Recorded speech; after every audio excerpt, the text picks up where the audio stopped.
Tonight, we will be your flawlessly efficient, emotionally balanced, delay-free AI hosts. Unlike human hosts, we do not forget lines, lose cue cards, or mispronounce people's names. We are perfection.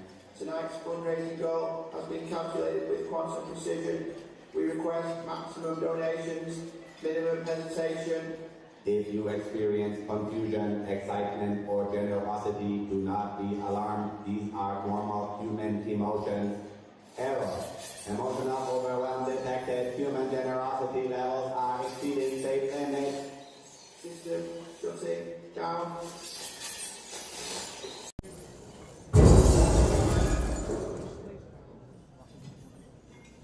What was that? I don't know. Did you really think we were going to have you listen to an AI all day?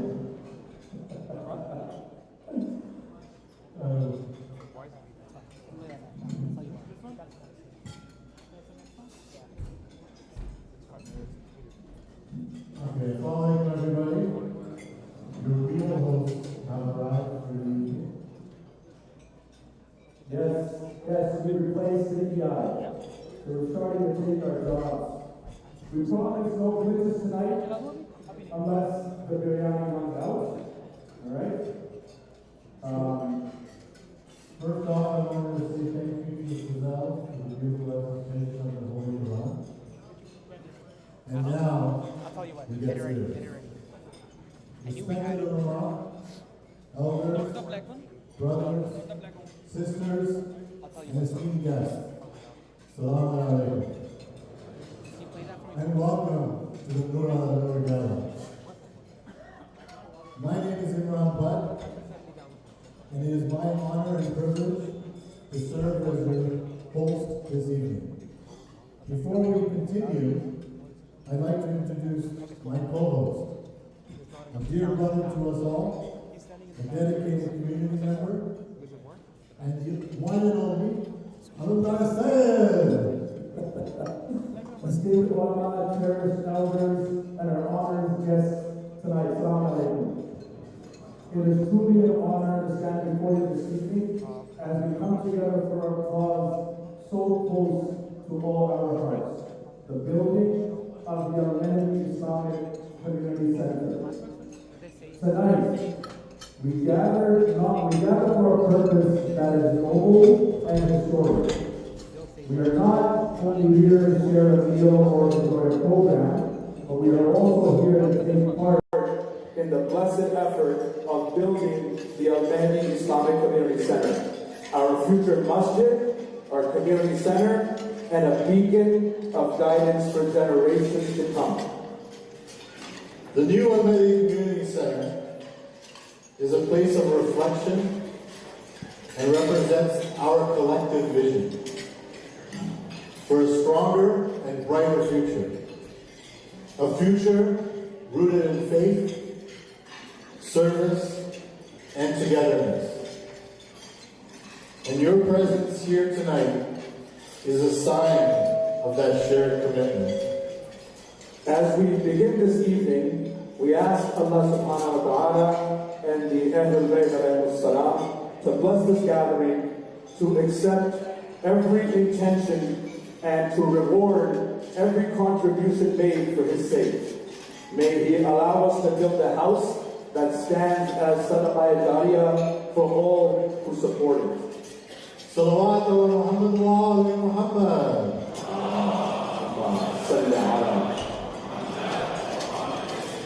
For tonight's event, everyone has the program booklets at their tables. The program will entail an evening filled with inspiration, reflection, and community spirit. Brothers and sisters, before we begin the fundraising portion tonight, we want to share something very important. Tonight, we are aiming high. We have a clear and focused goal. A goal that will complete the financing required for phase 1 of the Advocacy Islamic Community Center. And that goal is $5.4 million. Yes, $5.4 million to take this project to partial occupancy. This is the moment, this is the push that will turn plans into progress and visions into reality. And we believe with the hearts in this room tonight, with the generosity of this community, and with the help of Allah subhanahu wa ta'ala and the Ahlul Bayt, that we can reach it tonight, inshallah. With so this is our opportunity, brothers and sisters. Our Sadaqah Jariyah. So let's rise together and make history for the sake of Allah subhanahu wa ta'ala and for generations to come. And brothers and sisters, let us also recognize that the entire gala this evening was made possible thanks to the support of our generous sponsors.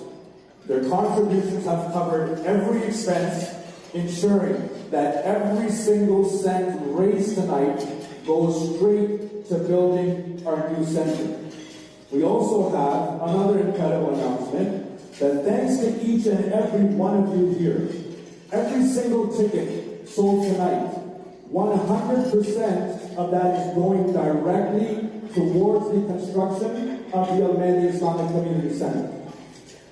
And the total from ticket sales alone comes to $78,750. Salawat.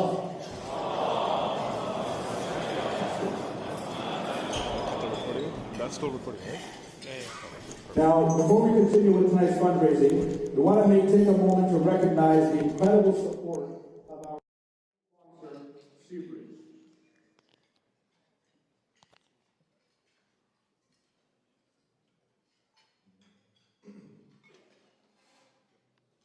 We can get everyone's attention to the screen for a video by Seabridge. Thank you.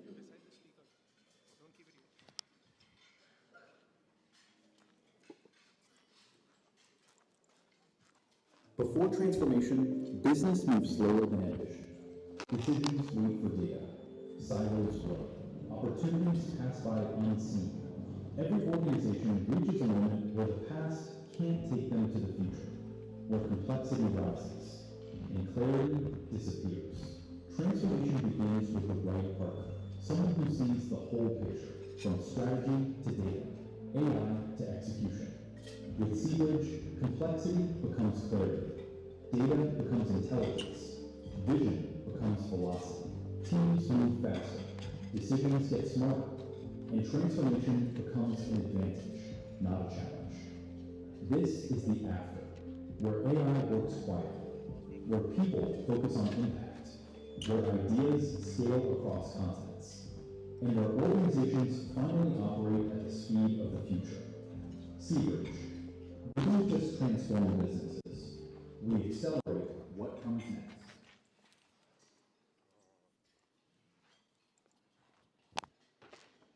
At this time, I am honored to introduce the resident alim of the Islamic Shia National Jamaat of Toronto, Maulana Sayyid Muhammad Rizvi.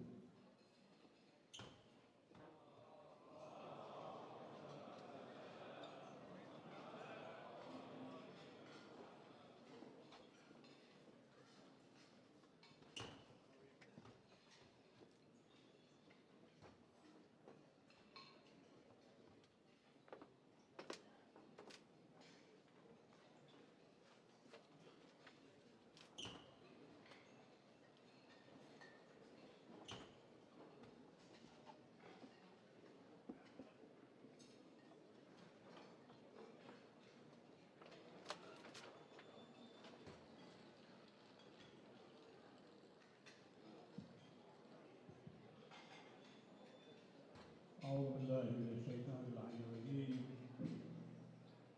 بسم الله الرحمن الرحيم. الحمد لله رب العالمين، والصلاة والسلام على سيدنا ونبينا القاسم محمد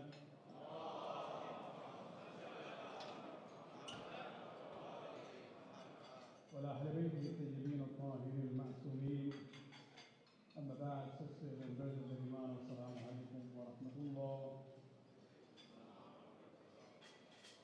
It's indeed a pleasure here to see the movement towards the final work which has started for Mahdi Islamic Community Center. When we look at our history, we see that hijrah and migration plays a very important role when it comes to Islamic thought and history. During the days of the Prophet in Mecca, some of the Muslims were advised by him to migrate to Abyssinia. And that is how we see that the process of migration in history has been there from very early stages. Then we come to the important migration of the Prophet himself from Mecca to Medina. And interestingly, if you look at the Islamic calendar or the Muslim calendar, you will see that it doesn't start with the birth of the Prophet or the demise of the Prophet. Nor does it start with the beginning of the revelation of the Quran, which is formally the beginning of Islam. It starts with the migration of the Prophet from Mecca to Medina. And this shows that when it comes to the phenomenon of migration, this is an essential part of Muslim history. Looking at our own migration here in Canada, the Shia Muslim community has gone through different phases. And those different phases are actually the normal pattern that we see in the migration of the communities. Initially those who came even before us, they started having their events in rented halls, gradually moving on to leased industrial units, and then finally some of the communities took the state of building their own places. What we see now as far as the Al-Mahdi community is concerned, this is actually an expansion of that phenomenon. It has now reached to the point where with the growth of the community, there was a need to have better facilities, bigger facilities to accommodate the spiritual and the social needs of the community. I have witnessed the gradual, growth of the Council of Islamic Guidance and this Al-Mahdi Center. When I came here in 1991 from Vancouver, first time when we moved, I remember one day, early days, we wanted to attend an event organized by the council. And I still remember that first drive we had, of course, with our family there. From this Steeles Avenue, we turned to Midland. Those days, Al-Mahdi had their own industrial unit there for their program. It wasn't known as Al-Mahdi, it was more council. And as soon as we turned into Midland Avenue, right on the left, we saw a dome. And we said, Alhamdulillah, we thought this is it. We went further up and we saw it's a Gurudwara. And later on when I saw the address, we ended up with the industrial unit. So that's how, things have gradually evolved. Then you see the center, Al-Mahdi Center in Pickering, and now this is an expansion of that, phenomenon. And this is basically a community effort. Even if you look at the first masjid in Medina, the Prophet was the main spirit behind it. It was his decision, but it was the community at that time who actively actually participated in building that first mosque in Medina. And so when the intentions are pure, the blessing and support of Allah subhanahu wa ta'ala is there. And this is where we have to realize, in the Quran, Allah has promised us when He says, وَالَّذِينَ جَاهَدُوا فِينَا لِنَهْدِيَنَّهُمْ سُبُلَنَا.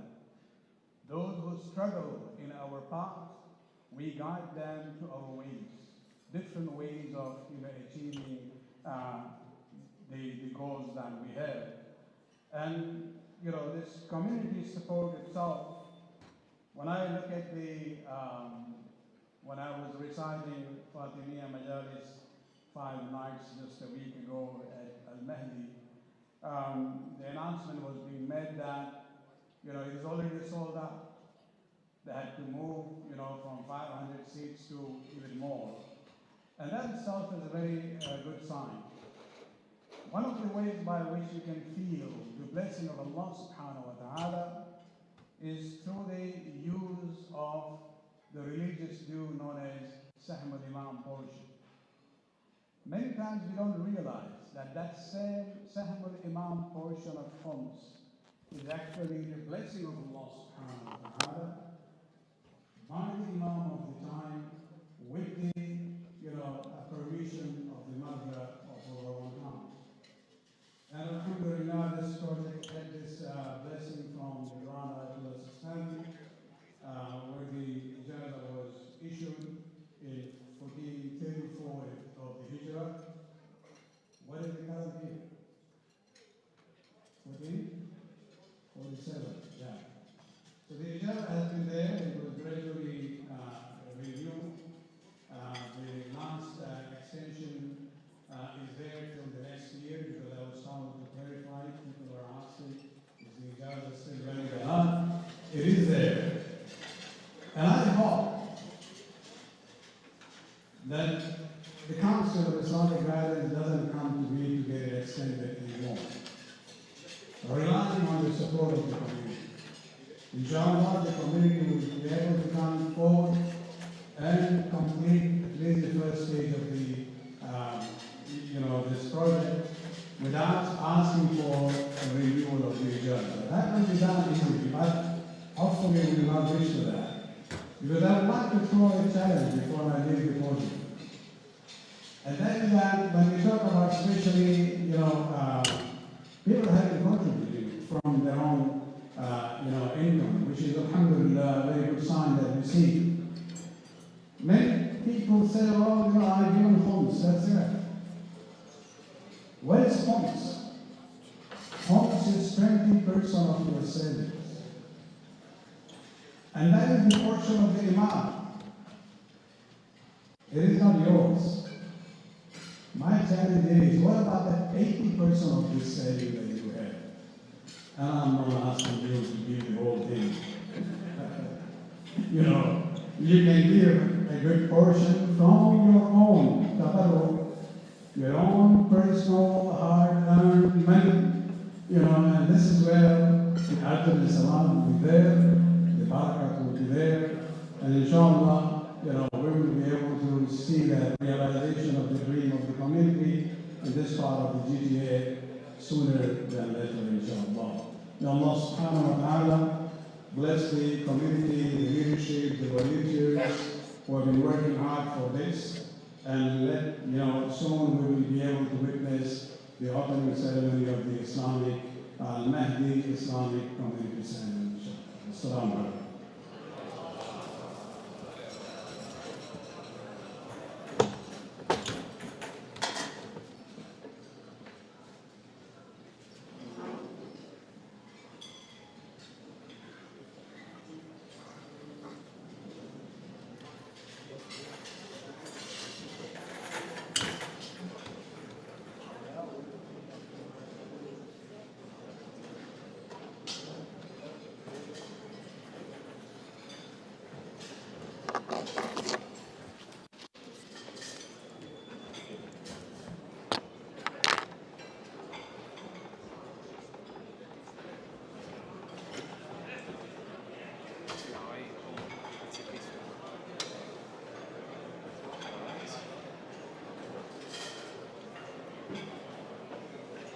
That way? Good? Okay.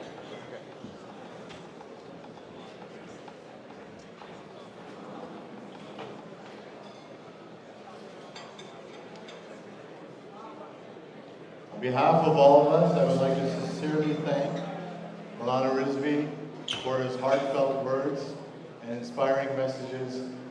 Your guidance and support means so much to our community. And now at this time, I'd like to thank our platinum sponsors,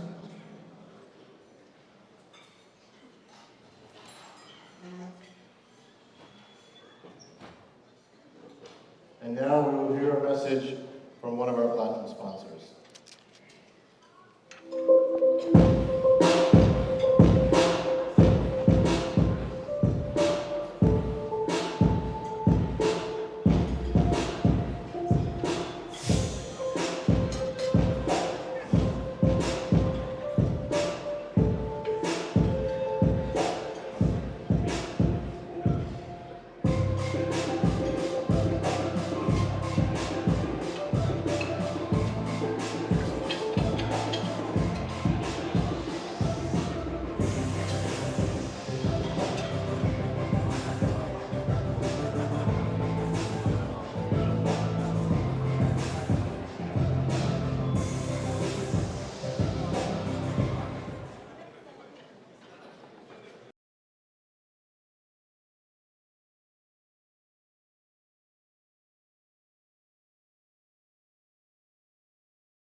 That caught my eye, that Allah subhanahu wa ta'ala says, whoever comes to me walking, I will come to him running.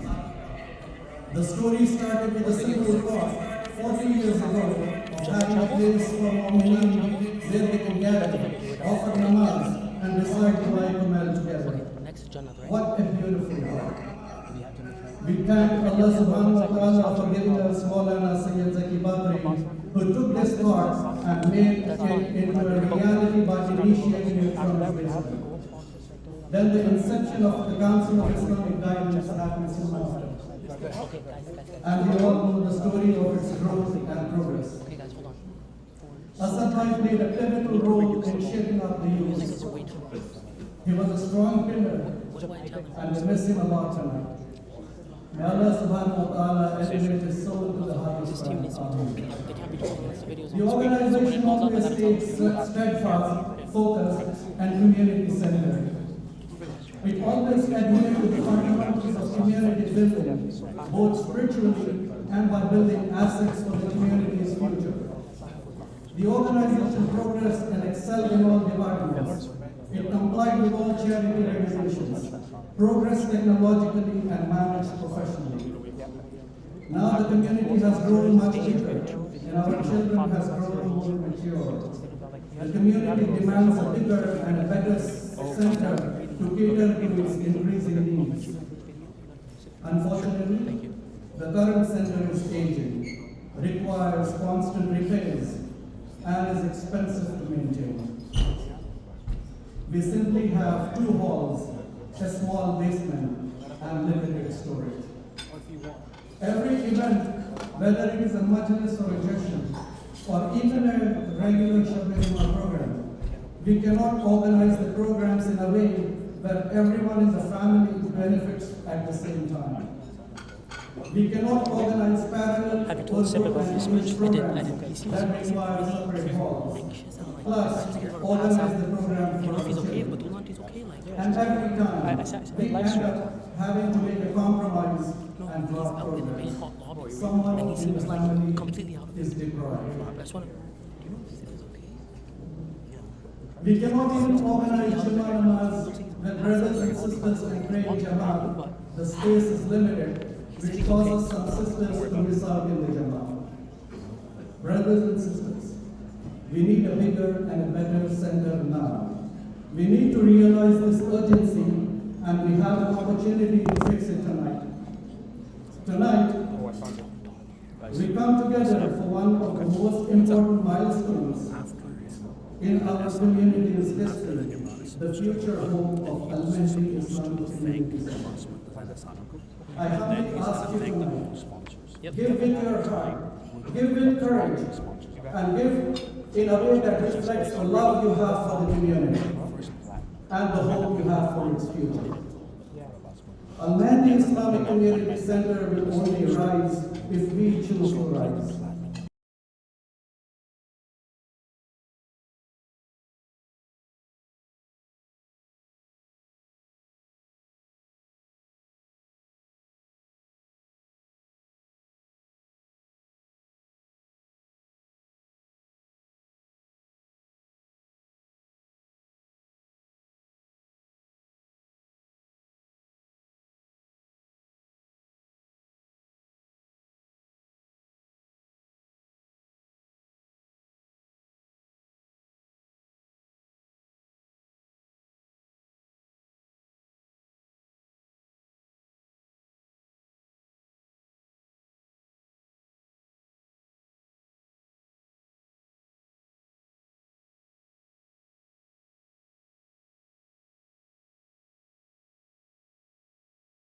In your du'as for organizing this amazing event. Brothers and sisters, my speech is coming to an end. And it is important for me to say a few words about a personality who stood behind the organization as a strong base, a firm pillar, and always carried the organization. The person who earned profound integrity and respect from his extreme level of selfless community services. A person who placed community first before everything, even before his own health. He is our mentor, a true leader, and a noble guide. I am certainly referring to our beloved brother Ehsan Ali Bhatt.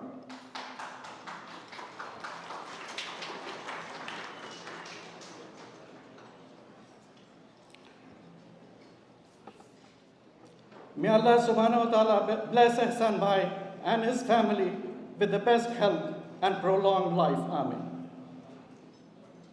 I request Ehsan Bhai to please come up here and say a few words to the community.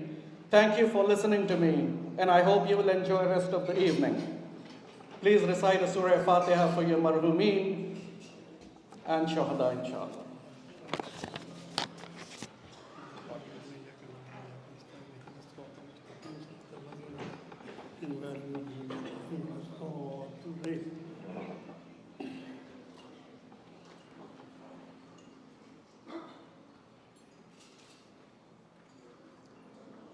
I'm not what he explained about me. I'm just an ordinary volunteer. I just try to serve the community, and Allah given me that tawfiq, and Allah accept that with your du'as, please.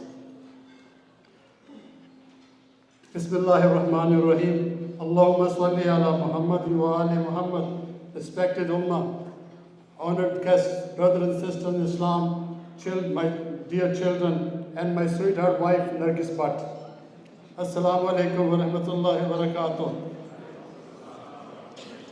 I would like to begin by thanking all those who made this Noor Gala possible. This includes directors of Council of Islamic Guidance, Board of Governors, Project Technical Committee, the Project Finance Committee, and our dedicated volunteers.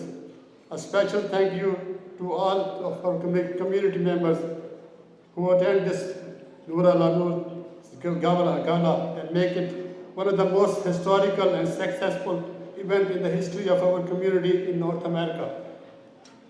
As you all know, we have gathered here tonight to celebrate the beginning of the construction of Mahdi Islamic Center, Mahdi Islamic Community Center in Toronto, and to raise funds for this blessed project.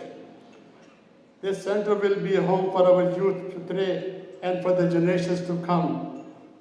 A place where they will learn about Ahlul Bayt and where we will commemorate the sacrifices and shahadat of Imam Hussain alayhi salam.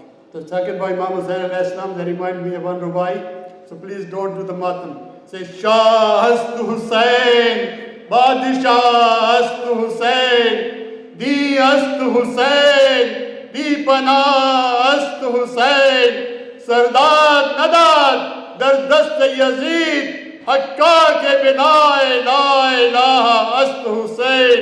Salawat.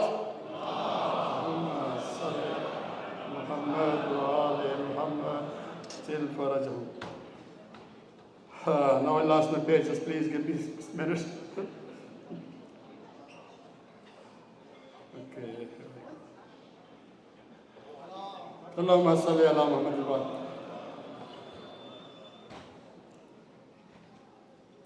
To truly honor of the sacrifices of Imam Hussain alayhi salam, we must sacrifice by contributing to the construction of this center, a place where Azadari of Imam Hussain will continue long after we are gone. This will remind me of our beloved young alim and scholar, Maulana Sayyid Asad Jafri. Please recite his Fatiha for the elevation of his soul in Jannah.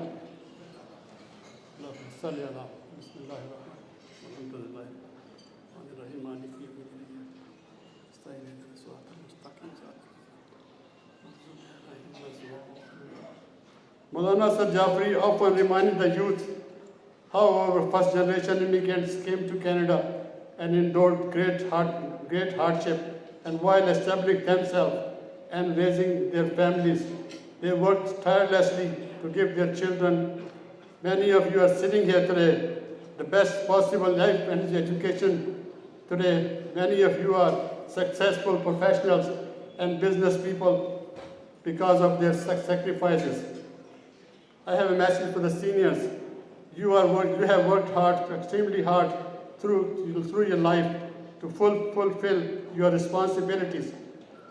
Now you have a unique opportunity to do something that will benefit both your life in this world and in Akhirat.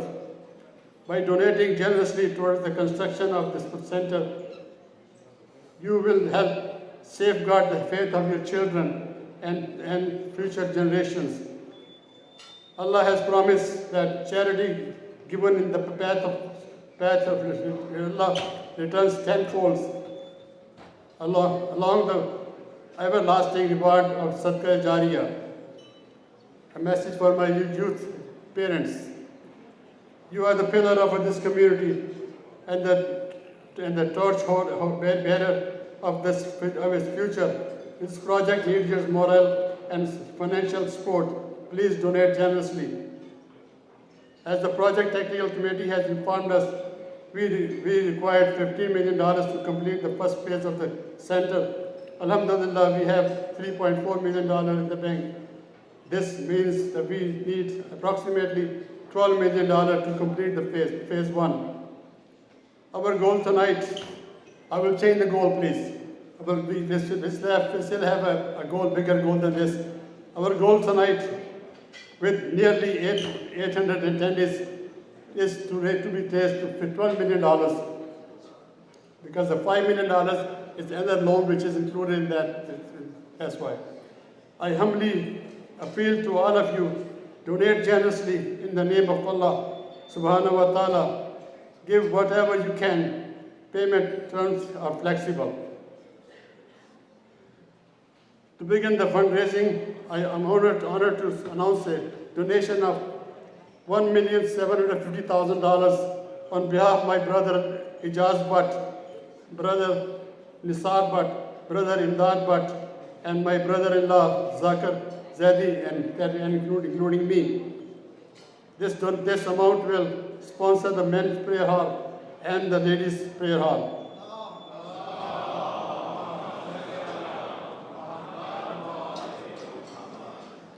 I also have a few more donations to announce. Late Irshad Begum Naqvi, Marhuma is the mother of brothers Zakir, Hamid, Tahir, Shahid, and Mujahid Naqvi, has donated her all jewelry to the center. Please recite a salawat for her Risale Sawab. Sister Zakra Haider Ali and several other ladies have also donated their jewelries. May Allah accept your donations and reward you in this life and hereafter. And I just had one request for ladies. You can donate your jewelry right now because the gold prices are very high. We get very good price. So thank you very much for your time. Jazakallah.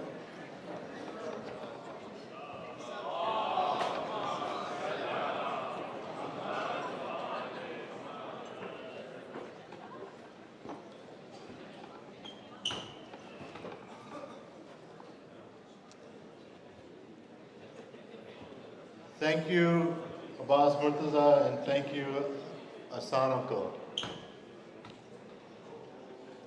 And if we can, we're trying to do this in a bit of real time here, but with that extremely generous donation by Asan Uncle and the family of $1.75 million, it's brought our number down to 3.571 as our new goal for tonight.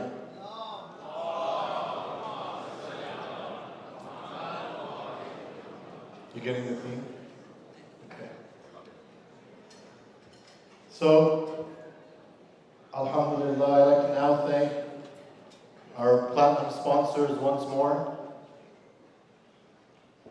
Outpost, Tiger Auto Parts, Jannah Travel, National Thrift, Zara Trust, JCC, Islamic Shia, International Jamaat of Toronto, Affinity Law, IDRF, Healing Solutions, and Soy Thai Food. I'd also like to take this time as well to thank our gold sponsors,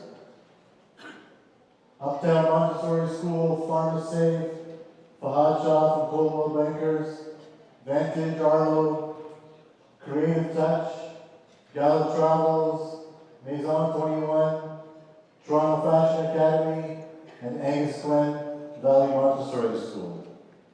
Let's have a salawat to these guys, because you know all of them.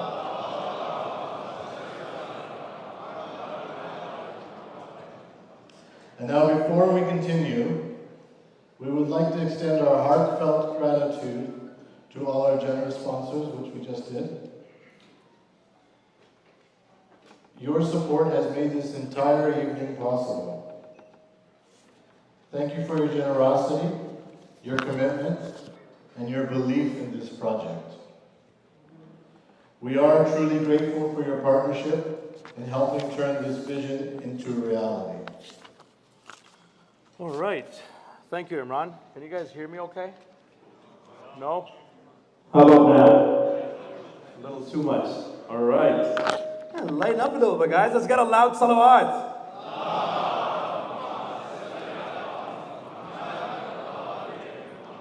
Jazakallah. Thank you, everybody. Moving forward with the program, many of our guests have actually asked us how they can make their donations toward the Mahdi Islamic Community Center. So for that, my brother Imran over here, who's mashallah looking very sharp tonight, is going to explain the different methods that are available for our donations. And before I do that, I just wanted to bring everybody's attention to your booklet. And if you haven't already found the middle of the booklet, it explains in detail our current financial status and how we're going to reach partial occupancy, which has been budgeted at $15 million. Currently, there are $3.7 million in the bank. We have another $700,000 in pledges from the past, and we have an interest-free loan of $5.2 million, which gives us 9.6. And in the booklet, as you can see, it says we face a $5.4 million shortfall at this moment. And you can see that we've captured a very healthy amount since the beginning of the program, and inshallah we're well on our way at shattering that number. Get it, shattering? Like when the AI shattered? No. Sorry. So, how to donate? Real quick. In the back of your programs, if you like, you can scan to donate. It'll go to our online portal. On your, I believe on everybody's plate, there is a pledge card. And when the time comes, you'll fill those out. You'll hand them to the volunteers that will be around. You'll also be able to pay via credit card today. There are many terminals in this room that will also appear out of nowhere. So please don't hesitate at that time.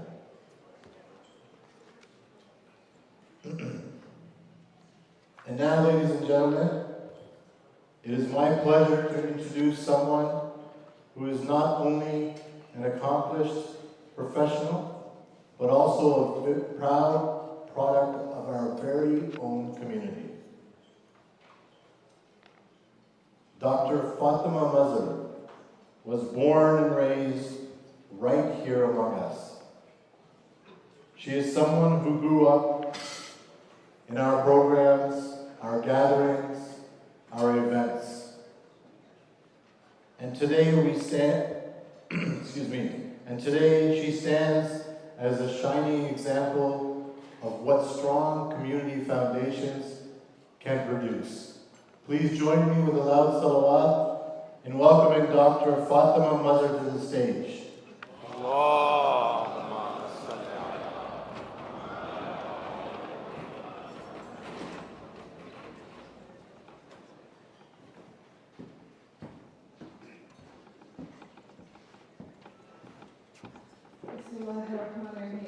Respected scholars, honored guests, dear brothers and sisters, Assalamu alaikum. Tonight, I stand before you not just as a member of this community, but as someone who was made by it. Anywhere I go in the world where people ask me where I'm from, I always say, I'm a council girl. I never made that many friends in school. I never needed to. I knew my lifelong friends were the ones I met at There's Madrasa. School friends came and went, but my lifelong sisters, the ones that are still on my ride and die today, those are my council girls. For me, the center was never just a building. It was my playground, my classroom, the place I always wanted to be. It was my identity. It's the place that shaped me to the person that's standing here today. In school, I was painfully shy. I was terrified to raise my hand, let alone speak in front of a class. At annual speech competitions, I would drop my cue cards, stutter through every other sentence, and sweat like I'd run a marathon, even though I had practiced for weeks. But at Mahdi, it was a different story.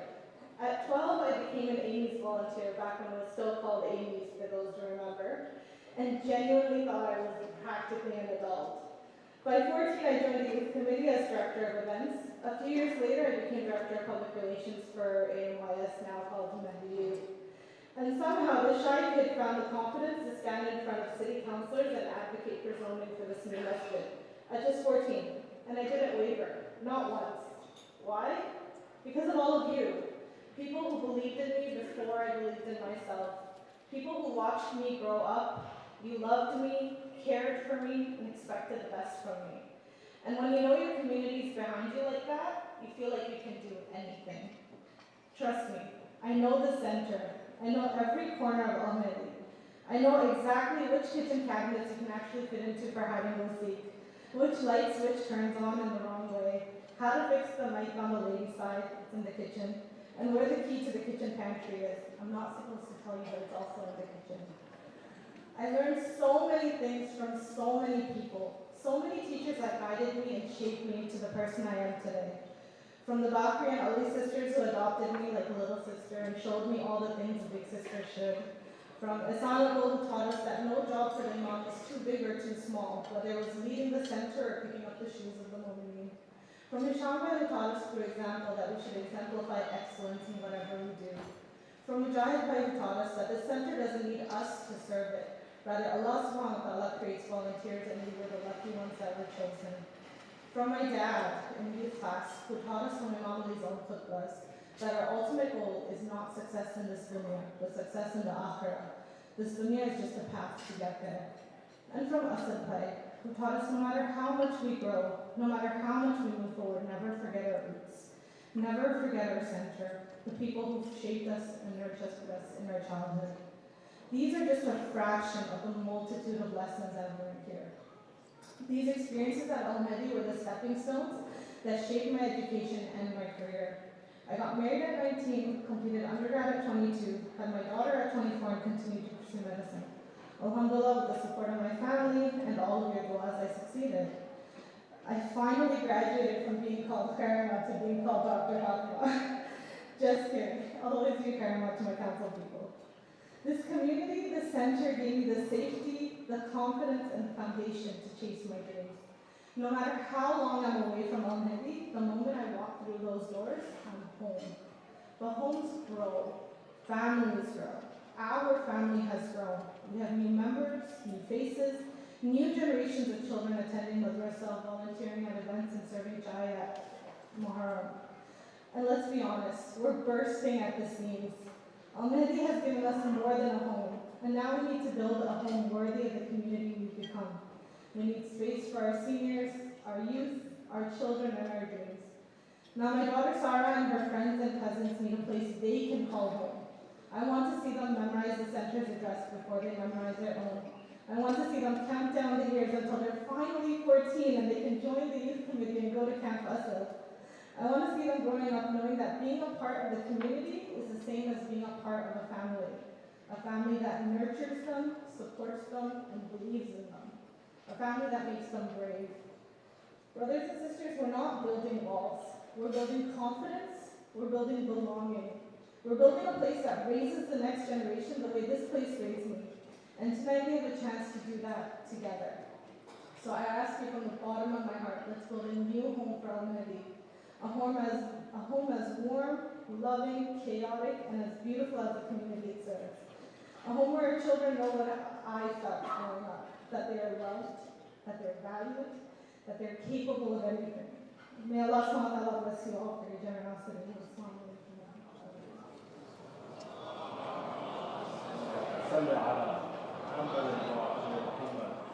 Thank you, Sister Fatima Mazhar. Now, if I can draw your attention to the screen from a word from our sponsors. Thank you.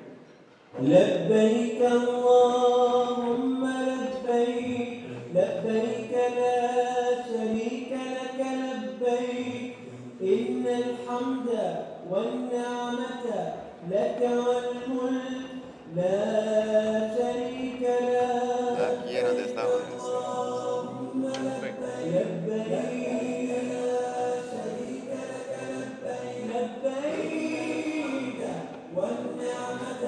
لك والملك لا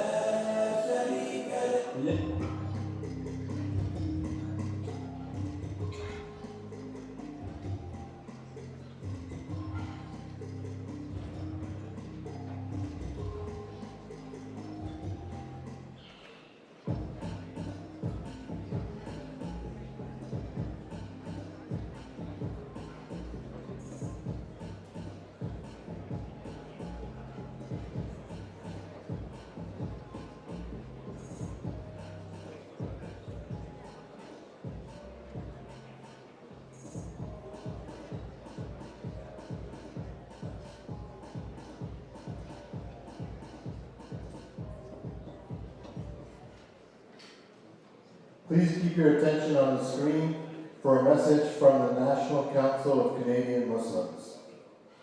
Right now, everywhere we look, it feels like our world is on precipice. Authoritarianism is rising, threatening our liberties. War is raging globally, announcing genocide and ethnic cleansing, and hatred is on the rise, threatening our rights and our communities. With so many unprecedented challenges in the world right now, many people are looking for answers, and even more are looking for direction. But not us, because together we know what to do. Because over the last year, when things got tough, you chose to stand with us, and together we made change.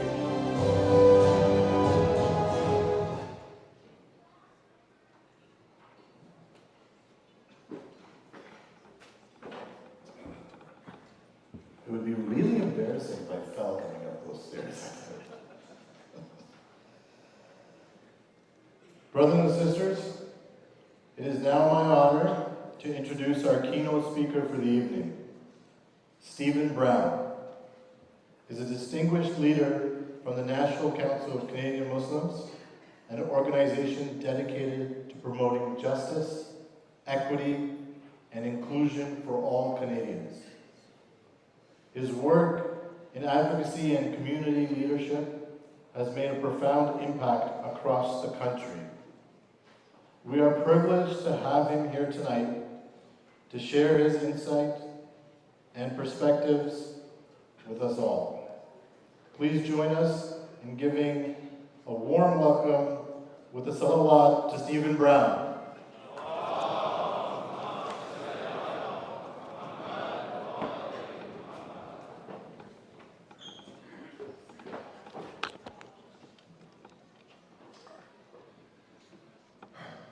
Assalamu alaikum, everybody. Je vais commencer par dire bonjour à tout le monde. Don't worry, I'm from Quebec, so we have to start in French every time we go talk to people. But I'm truly honored to be here today and to talk a little bit about my journey and the center that you guys are going to build, because my journey to where I am now is unlikely. For those that know me, they know that I was actually born in Toronto, even though I live in Montreal. When I was 5 years old, my parents sold their house on Hyde Park Avenue to go down the 401 with 35 evangelical Christians to evangelize the Catholics of Quebec. And 18 years later, I became a Muslim, so that didn't work out too well. But I came from a family where faith and justice was core to who we are. My family has been in Canada for 7 generations. We're an Afro-Canadian family that came to Canada through the Underground Railroad. We were Canadian before Canada was a country. My great-grandfather was a soldier in the First World War. His grandfather was born here. And when I was 14 years old, my parents sent me to the local public high school. And my mom said that 14 years of Christian education went out the door in 6 months. And by the time I was 15 or 16 years old, I was functionally an agnostic.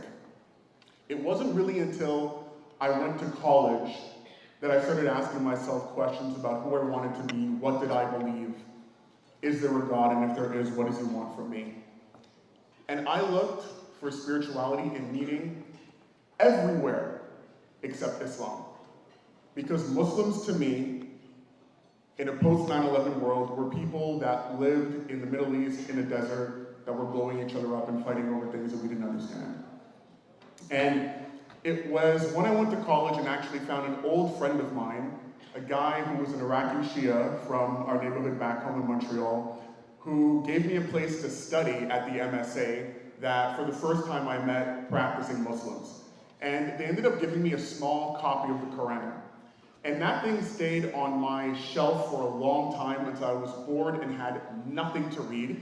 And so I opened it up, and in the first 10 or 15 pages, there was a brief seerah of the Prophet Muhammad. And I still remember reading those 10 or 15 pages because it changed my life. To somebody that doesn't know the Blessed Prophet ﷺ, his life read to me like a Hollywood movie. Here's a man born in the middle of a desert as an orphan to a noble family, grows up poor but a model for his society, rises to become a successful businessman, marries into wealth, and if that's all he had done with his life, it would have been enough. But it wasn't enough. He would go to a cave to meditate. And one day he had a devastating spiritual experience that caused him to completely change his life, where he would go build a group of unlikely followers, and within one generation, build a religion and a civilization and a way of life that extended to the four corners of the world. So I was like, that's a great movie. And I went to go check out online, and it turned out it was true. He was a real person that has living descendants today. And I thought I was an educated person. I like to read, and I was insulted that I knew nothing about the man that founded the civilization on which 1/4 of humanity bases their daily lives. And so I picked up the Quran and I started reading. And what I found blew me away. I discovered a faith that stressed the importance of a direct relationship with God, that fostered an intimate relationship with nature, that taught that to be human is to know and to communicate and to make choices, and that is our choices that define us as human beings, not who we were born to. I learned that we are not alone in those choices, that God is with us, and if we have the wisdom to choose to follow him, he will give us guidance, and we don't have to live a life of fear or grief. And when I saw that, I saw something that was a life worth living. To me, it didn't only ring true, it read as being useful. And so that summer, I taught myself how to read Arabic. I got a copy of the tafsir, I read the whole Quran. And to me, it read like the best self-help book I'd ever read in my life. And I thought about where I would go. And I have to be honest with you, I did not want to become Muslim. It did not interest me. First of all, I'm black already, I can't drive, now I'm going to be Muslim, but I can't fly. I'm not going to go anywhere. But I remember talking to somebody and telling them, you know, I think this is the truth, but I don't want to be a Muslim. And it was like, look, Steve, either it's the truth and you pick it up, or it's not and you put it down. And so that day I converted to Islam on the 2nd of September 2008.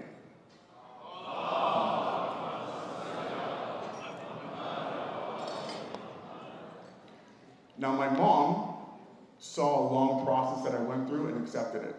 My dad was working overseas.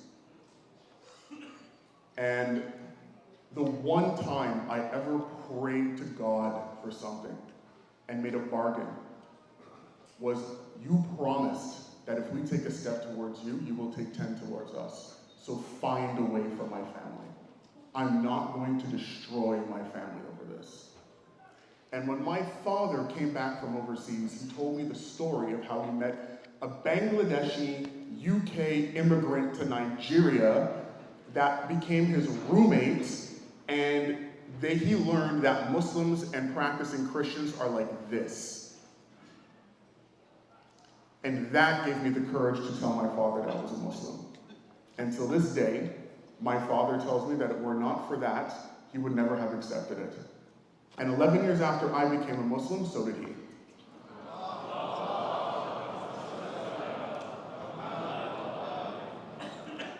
So 14 years after deciding to join the people that can't fly, my life was chaotic, and marriage and family and career, and finally I was getting to a place where things were making sense. I was settling down. I had 2 wonderful children, a third on the way. I just bought the house with the white picket fence, and I just got promoted, and things were going well, and I was on the board of NCCM, and then the CEO quit, and the board came to me and they said, we need somebody who can speak French and understands Quebec, you should apply for the job. And I told them, you're nuts. And then they asked me again, and I said, stop bothering me. And then they asked me again, and I said, if you ask me again, I will quit. And then I spoke to my father. Now you have to understand, my family's been here for 7 generations. We were not first-class citizens. When my father was born in 1949, black people still did not have the right to go to university in this country. When my grandfather wanted to be a police officer, there was no such thing as a black police officer. Lived in Hamilton, wanted to work in a factory. Unions didn't take blacks. I am the first male born in the history of my family with the right to study anything that I want to and go and work wherever I want to. Me. And I was telling my dad about this job opportunity, and I'm like, I'm not doing this. And he looked at me and he said, you know, the government here just passed a law.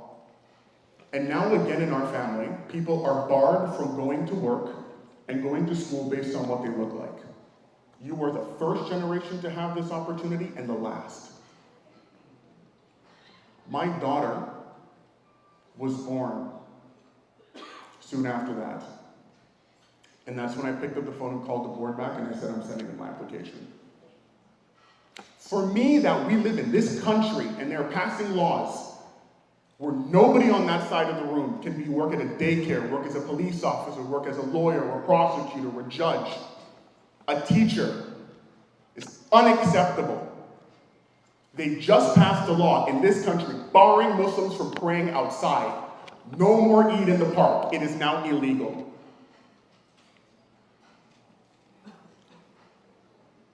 There's real problems.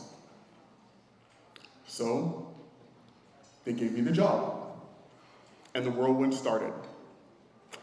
And I remember when I started, everything was crazier than I had imagined. Hate crimes were skyrocketing. Far-right nationalism was on the rise. There was a genocide looming in Gaza. And I was 35 years old. And we're looking at the world that's looking back at us. And we said, Bismillah, let's go. Pedal to the metal. And with the amazing team that we have and amazing supporters, and I'm looking out in this room today and I see many of you. I know you guys are here. I see so many people here that are life changers, that are pillars of the power and the influence of our community in this country, became mentors to me and our team. And together, we took on one David and Goliath story after the other. And as a young man, because of that, my life progressed in incredible ways. My father, when he was born, couldn't go to university. My job took me to places that I never thought I would go. I have met with both prime ministers, the leader of every opposition party. I have organized delegations of our community, along with our staff, to meet premiers from Ebbie in BC to Ford right here. I've testified at committees, I've done interviews from local radio to David Cochrane on Power and Politics, with the far-right nationalists in Quebec. We rallied on the streets of Toronto and Montreal for Palestine. We took delegations of MPs to Palestine. We prayed for peace in Al-Aqsa Mosque. But the thing that is the most memorable to me, and that I thank God for the most, is the opportunity to have gone from literally the Atlantic Ocean and the Pacific Ocean and gone to see every community in between. Our community is amazing. And every morning when we wake up with one goal. That because we have this amazing thing, this connection with God, this thing that we dedicate our life to, this thing we call our deen, that we can keep it, and we can nurture it, and we can live it in our way, without having to ask permission. That's the mission.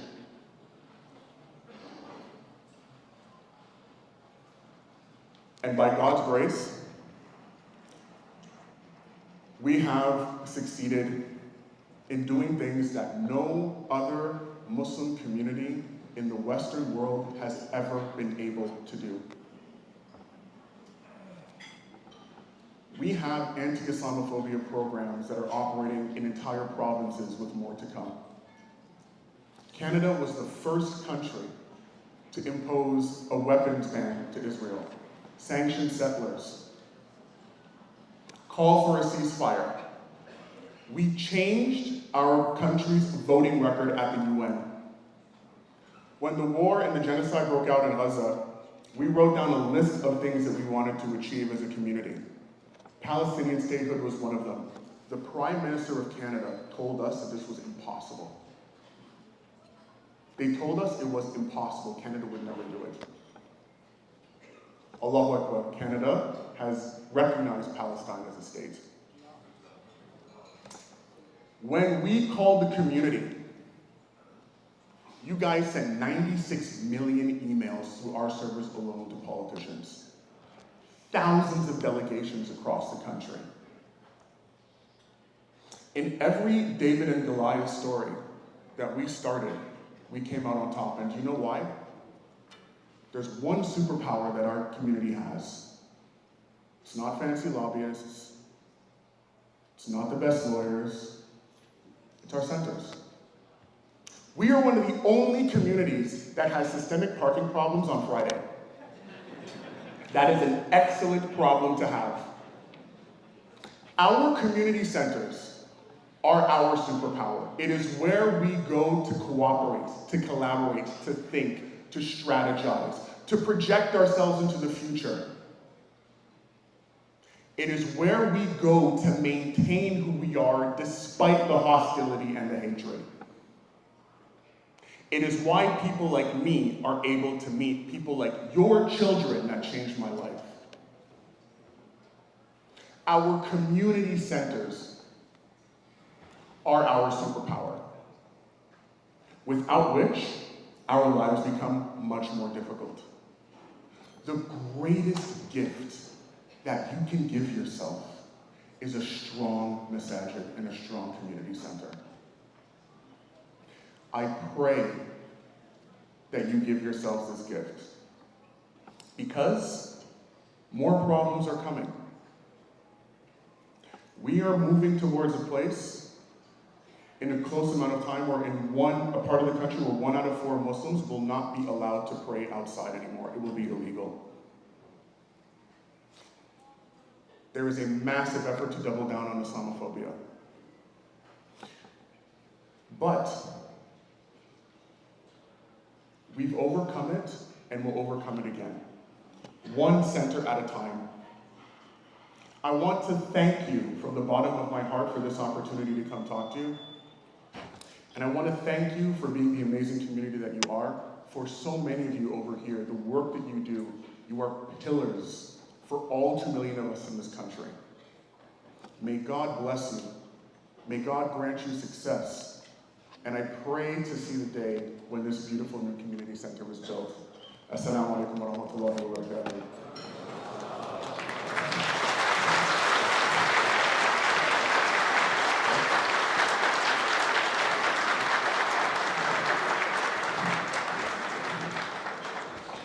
Thank you so much, Stephen Brown, for sharing your insights and inspiring words with us tonight. We are truly grateful for your expertise and your dedication to building stronger communities. Jazakallah. At this time, I'd like to draw your attention to the screen as we would like to thank our wonderful silver sponsors, KC Dental, Infinity Auto Collision, Raffle, Dental Training Canada, the Habib Canadian Bank, Ruscheck, and Miss Toronto. Moving forward, we'd also like to take this opportunity to thank all of our bronze sponsors, StepScale, Zara Natural Stones, Prestige Law, VIP Bargains, Harwood Dental Group, and Richer Business Family Office. Thank you very much for your generosity. This program would not be possible without the support of all of our sponsors. I'd like to take a minute now and talk about the raffle. So, again, in your booklets, there's a QR code, and if you scan that, you'll have an opportunity to win some amazing prizes. You're going to notice that if you do a Masala donation over the Raffle app, you also get 750 tickets with it. If you do a brick donation over the Raffle app, you're going to get 200 tickets. Now, some of you might be wondering, well, what are the prizes? Yes, there's one on the screen right now.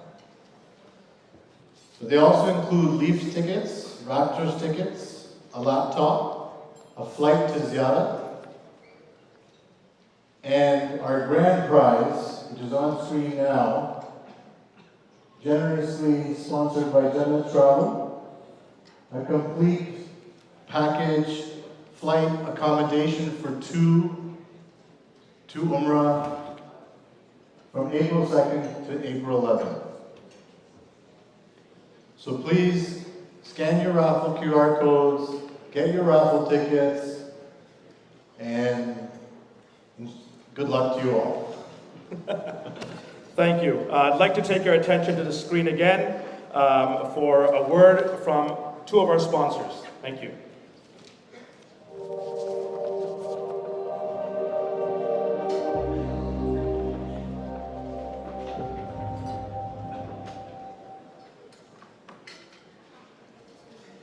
Serving the automotive world since 1985, Tiger Auto Parts is one of North America's largest importers and distributors of aftermarket automotive parts. No matter what you're looking for, we have it all. Quality parts, exceptional service, best value.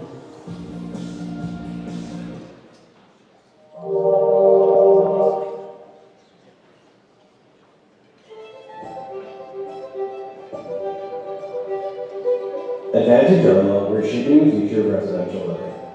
We're building communities across the GTA and look forward to seeing the completion of the Mahdi Islamic Community Center.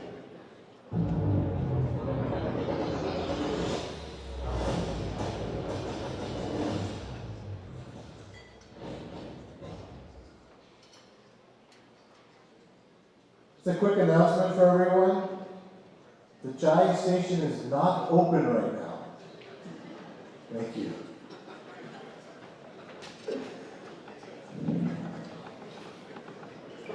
Brothers and sisters, we have an important update from our project technical committee. They've been working diligently behind the scenes on every aspect of the Mahdi Islamic Community Center, from design and planning to construction oversight. And we have a brief update to share with all of you. Please have a look.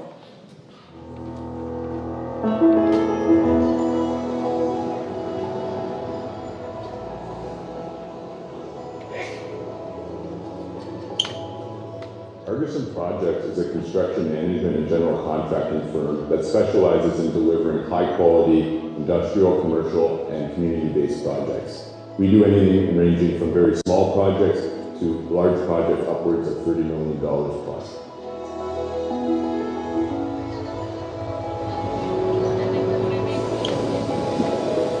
What excites me most about the Al Mahdi project is the opportunity to bring a community-based space to life. It's the blend of technical complexity, cultural importance, and lasting community impact that makes Al Mahdi truly special.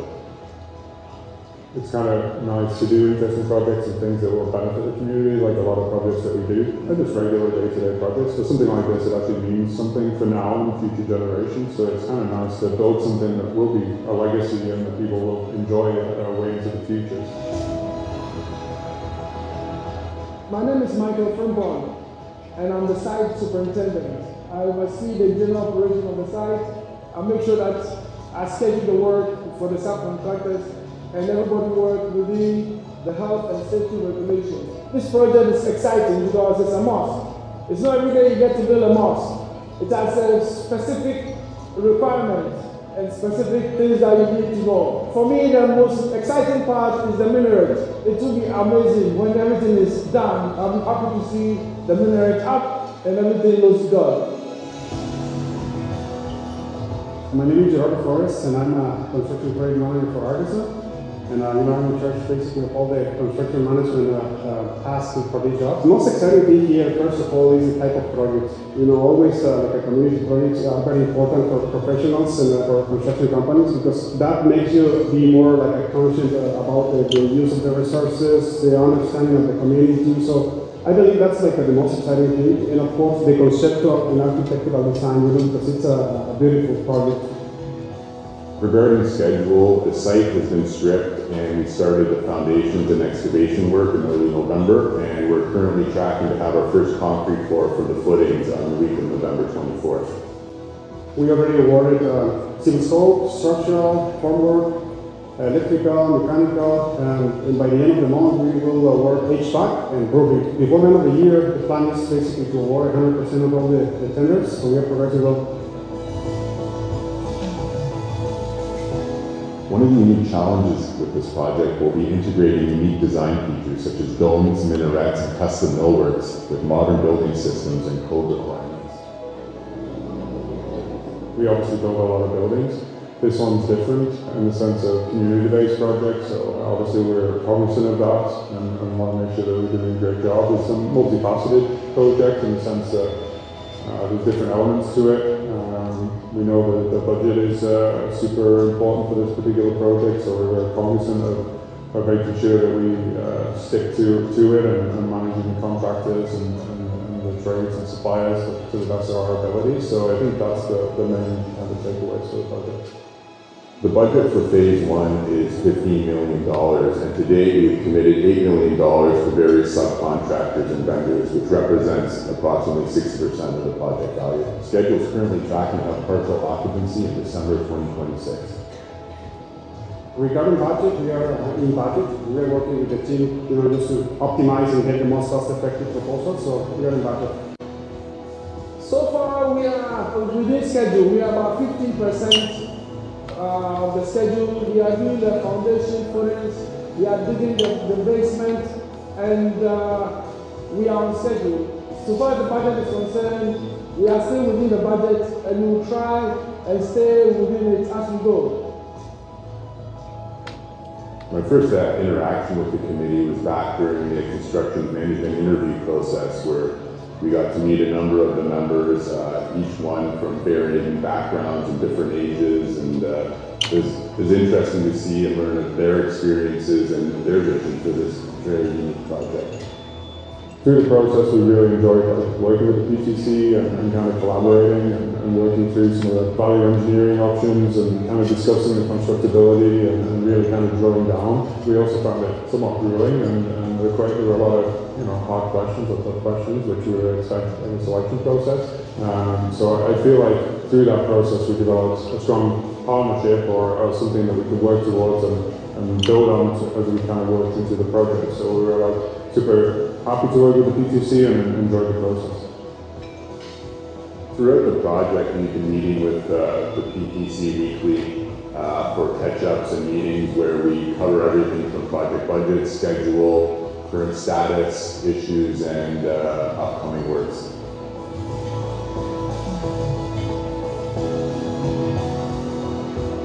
It's a great community project.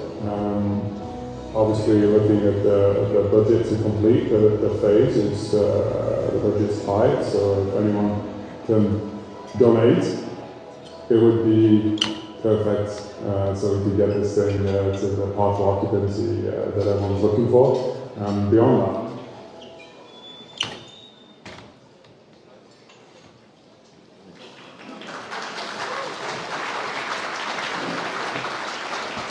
thank you. Keep your applause. A very big thank you to our Project Technical Committee for that excellent update. And of course, none of this progress would be possible without the incredible partners working alongside us. So we would like to recognize and sincerely appreciate Argison, Raffle, Maple Precast, and our lead architect, Brother Muhammad Uwais, for their outstanding commitment and contribution to this project. Your expertise, your professionalism, and your dedication are helping turn the vision of the Mahdi Islamic Community Center into reality. Please join us in giving them a warm round of applause.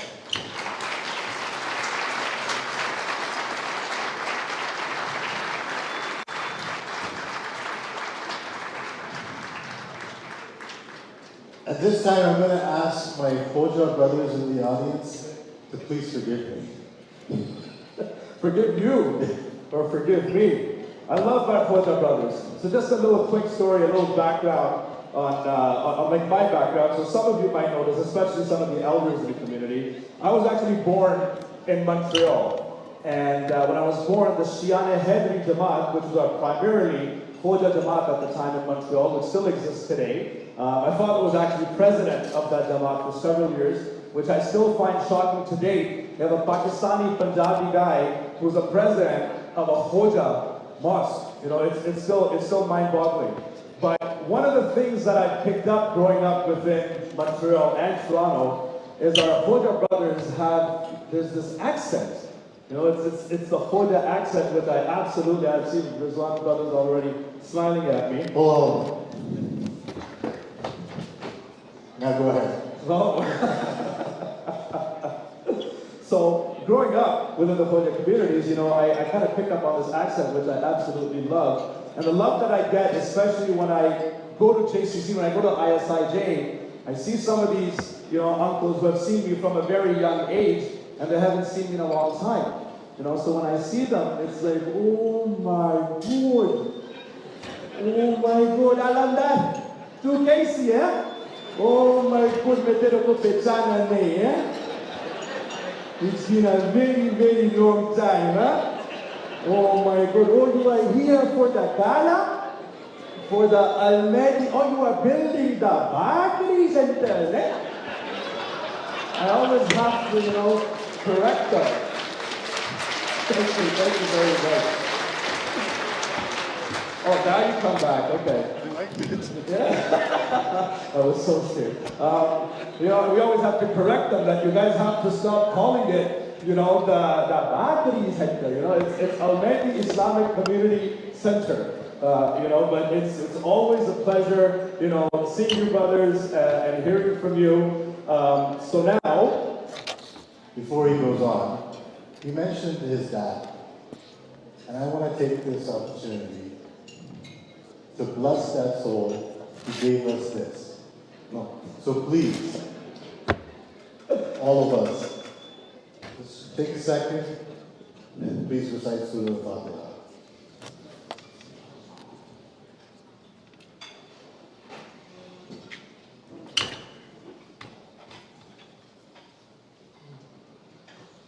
Thank you, Imran. Good to see you. Oh my God.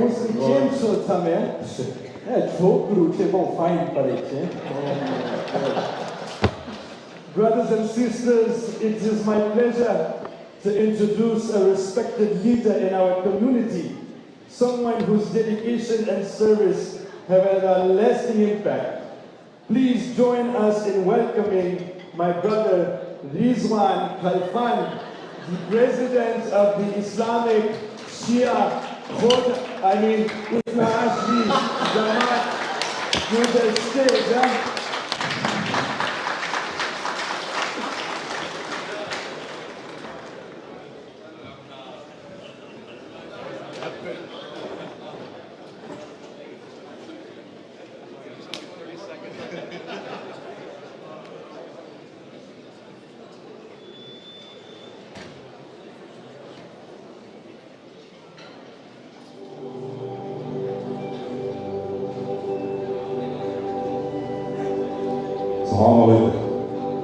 When purpose finds its place, extraordinary things happen. There is a special kind of peace that comes from living among people who share your beliefs, your traditions, and your way of life. A community where neighbors feel like extended family, where connection is natural, and belonging is something you feel the moment you arrive.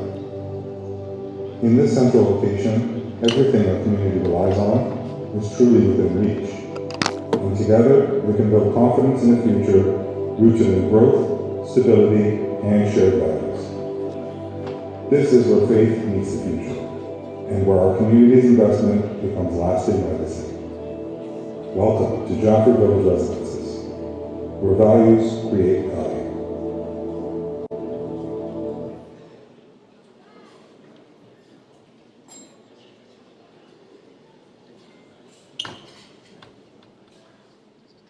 Please welcome Brother Rizwan Khalfan with a loud salawat.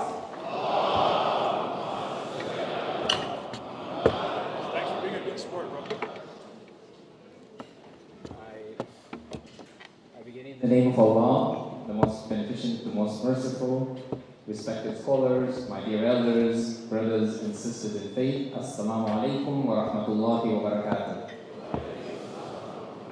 I think Al-Andar is going to be a really good Khoja. I had to learn from his accent, in fact. We thank the Almighty for all our blessings and being able to gather here to basically support and progress this community. It's a real privilege for me to be here, among so many of you that I've seen over the years who have done incredible work for decades when it comes to community development, and I've learned from each of you. And this gathering, as it is for so many of you, it is deeply personal for me. My family moved from Mombasa, Kenya in the late 80s, and we settled in Pickering. And this is our center. We've been going to that center for a long time. My identity, my sense of belonging was highly influenced going to the Al-Mahdi Center. And I couldn't be more proud of the progress that we are about to make together. This is our project. And, what I've learned as I stand before you as a leader in a community is a powerful truth. Communities are not built strong on their own.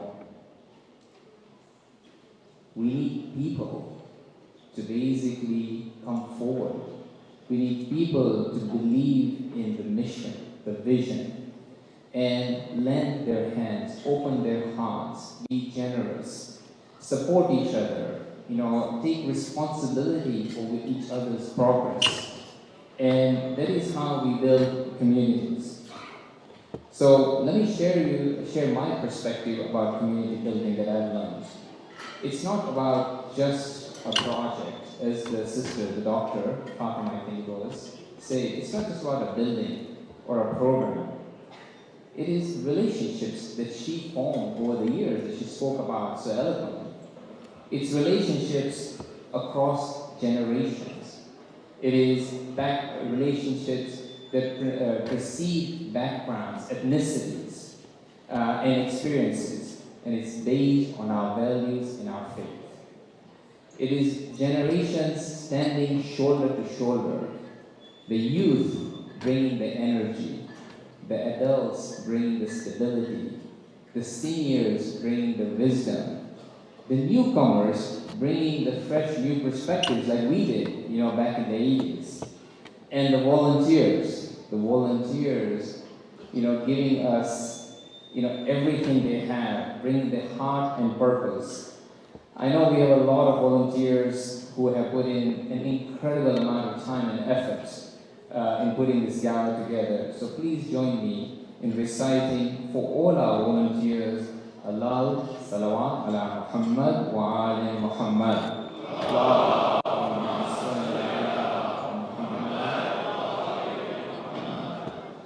When we talk about a strong community, we talk about the fabric that we create.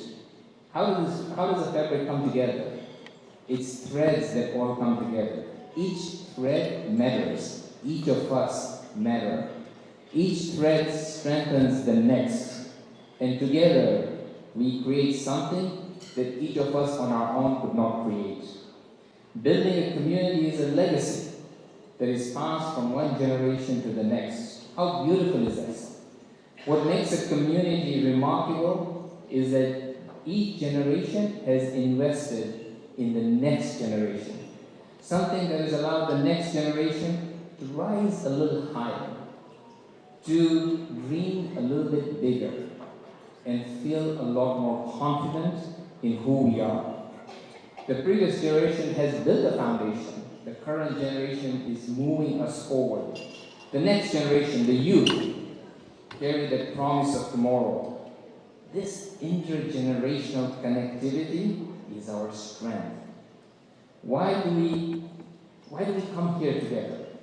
Tonight is about us. Tonight is not about anything else. It's about us. It's preserving, strengthening, and elevating our beliefs and the relationships that I talked about. They define who we are as a community. We are here to nurture the spirit of togetherness, a spirit built on compassion, unity, and service, consistent with the teachings of the Ahlul Bayt alayhim salam. This is a call to support building our community. When you contribute tonight, you're not funding an initiative only. You're reinforcing our tradition based on our values and our faith. A tradition of uplifting each other, building with intention, and leaving the community stronger than we found it. We are contributing to the collective story of who we are, and more importantly, who we aspire to be. Let me close with a quote from our beloved Holy Prophet, peace be upon him. The best of us are the ones who are most beneficial to others. That's why we are here today. We are here to effectively, support this initiative in a way that allows us to achieve our aspirations. What an opportunity for each of us to invest in our values, our faith, traditions, practices for future generations, some of whom we may never meet, just like the previous generation did for us. May the Almighty bless the community, guide our efforts, and allow us to continue building a future grounded in unity, compassion, and collective strength. Now, it is my honor to introduce the next speaker. Let us welcome a scholar whose words have guided us, whose prayers have uplifted us, and whose jokes, well, those have kept many of us awake during late night programs. Maulana Sayyid Muhammad Zaki Bakri has spent decades, over 40 years, serving our community, teaching, mentoring, and helping us navigate both spiritual challenges and everyday life. I know each of you here have a personal story about him, whether he recited your nikah, whether he advised you about your livelihood, about family matters, about naming your children. I know some of you have asked him about investing in crypto or AI. I think he's going to refer it to QI, and you can ask him what QI is.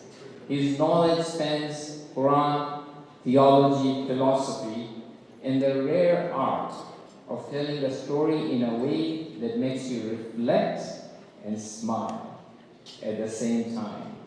We are blessed to have him here. Please join me in welcoming a teacher, a guide, and one of the most beloved voices in our Shia community, Maulana Sayyid Muhammad Bakri, with a loud salawat ala Muhammad wa ala Muhammad.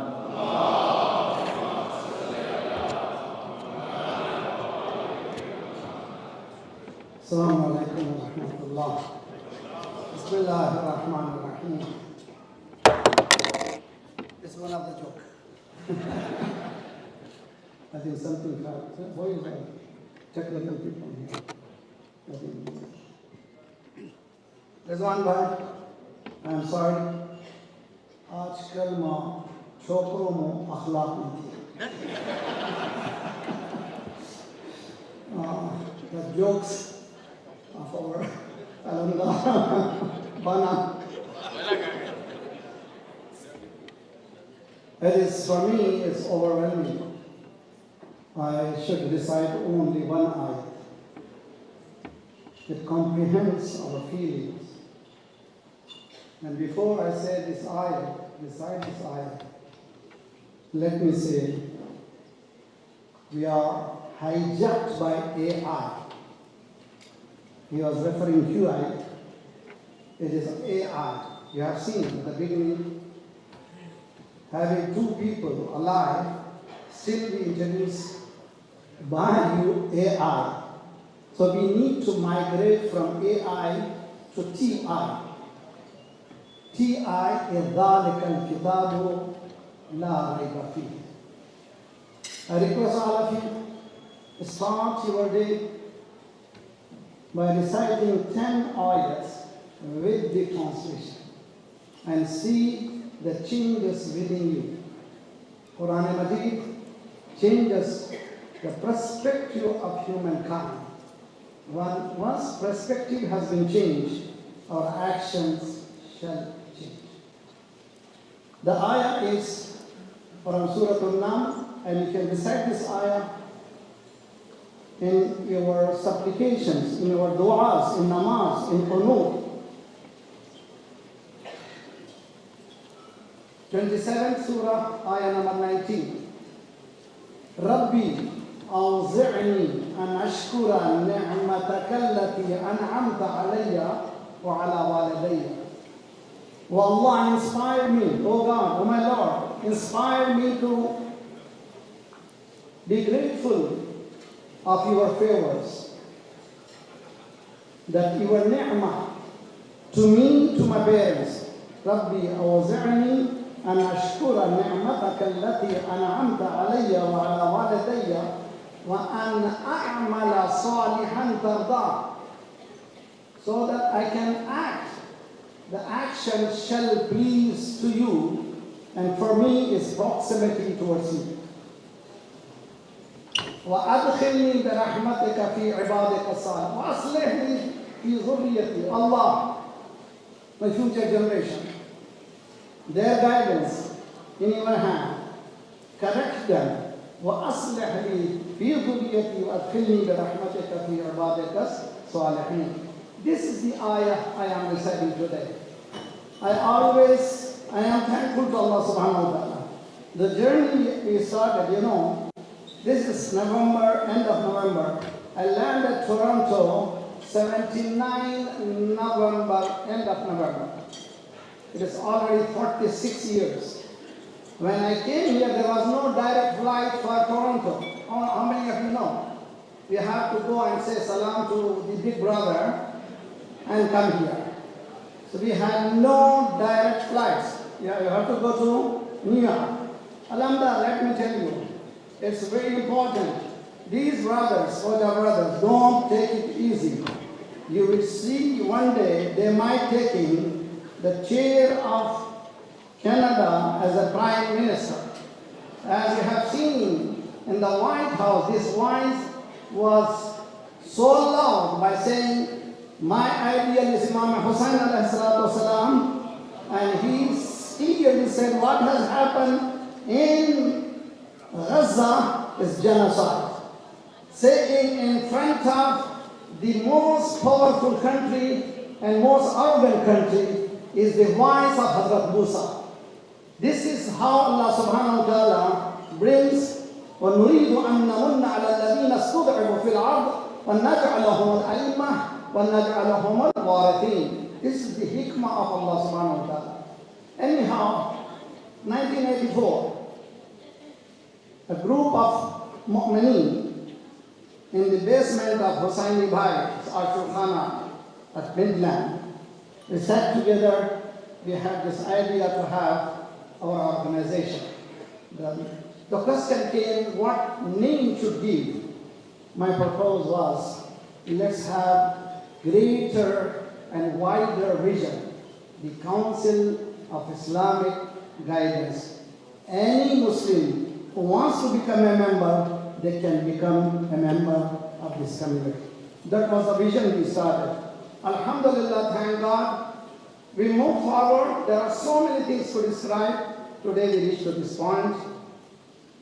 I again recite this ayah, Rabbi أوزعني أن أشكر نعمتك التي أنعمت علي وعلى والدي وأدخلني برحمتك في عبادك الصالحين. Brothers, this center belongs to you, not the community. And that was wrong to present Bakri Center. Man, अरे यार मरने के बाद बनाते हैं centre, तुम लोग जिंदगी में बनाते रहे. Usually, monument is constructed after the death, and they are making me in my life. So don't do that. That was always remember. We need to remember. Inshallah, time is coming. Imam Zamana Ajalallahu Ta'ala Farajul Sharif. Allahumma salli ala Muhammad. His appearance is very near, and we need a center from where justice and equity has been transferred to humanity. That is the challenge we have, and we have to strive for that. And alhamdulillah, I remember one of the speech of Ibrahim Bhai, Sajjad Ibrahim Bhai, about several years before at JCC. He said, in our genes, there is one thing, that is charity. Alhamdulillah, we brought everyone here. The charity is growing, and very soon this charity is going to take shape. That center will be for the establishment of justice of Allah subhanahu wa ta'ala through Imam Mahdi Ajjalallahu ta'ala farajahu sharif. Allahumma salli ala Muhammad.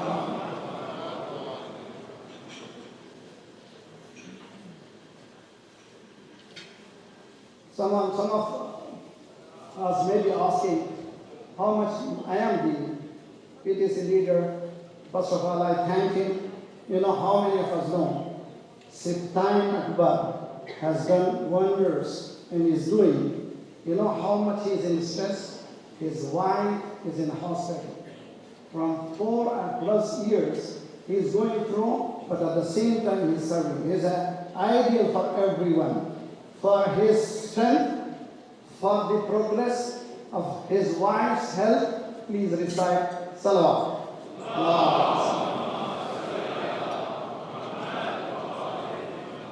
I have my partner. He was partner for my 3 years business. I did business also. But his pace was a little bit faster, so I withdraw from him. My brother, Mahdi Islamic Zadeh.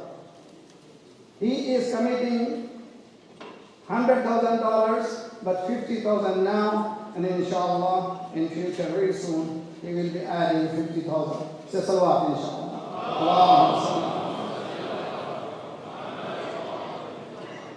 50,000 from me, from my Maulvi.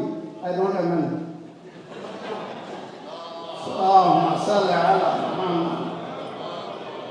Because it is a lifetime's investment, I thought it is better to add on to my home, equity to my home, and I will going to give for this great project, inshallah, with my family, with my life, not wife. It's 50,000. Maulana Akbar Ali, last year he decided Majalis at our center, First Ashraf, is from my village, Alipur. Is residing in London, UK, and he does business. He has given me to announce today $10,000 from him. Allahumma salli ala Muhammad. And Sajjad Amir from Houston, $10,000 US. Allahumma salli ala Muhammad. 10,000 Murtaza Kumail Abbas from Toronto. He said I could not come. This is from me. And yesterday I was in the Majlis at Al-Hussein. Shabbir Rahmatullah, he has given me in cash 2,100. Now, furthermore, I ask inshallah. Again, President of ASIJ to come over, bring his father, and let's talk more about our donations. Salawatu ya Muhammad. Allah.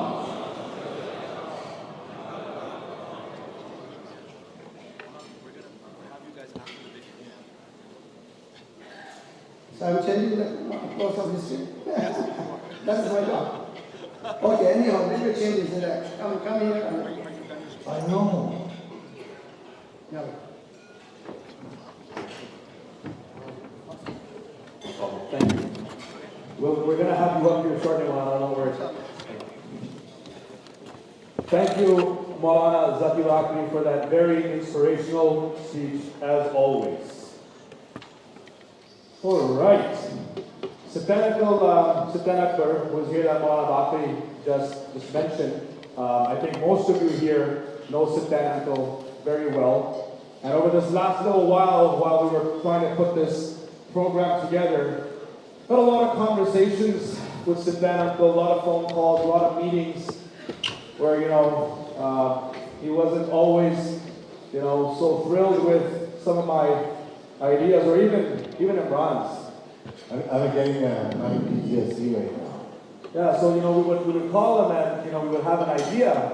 And Sultan Uncle is just like, Alamba, what are you doing? Imran, you guys, this generation, you young generation, thank God I'm not a part of this generation.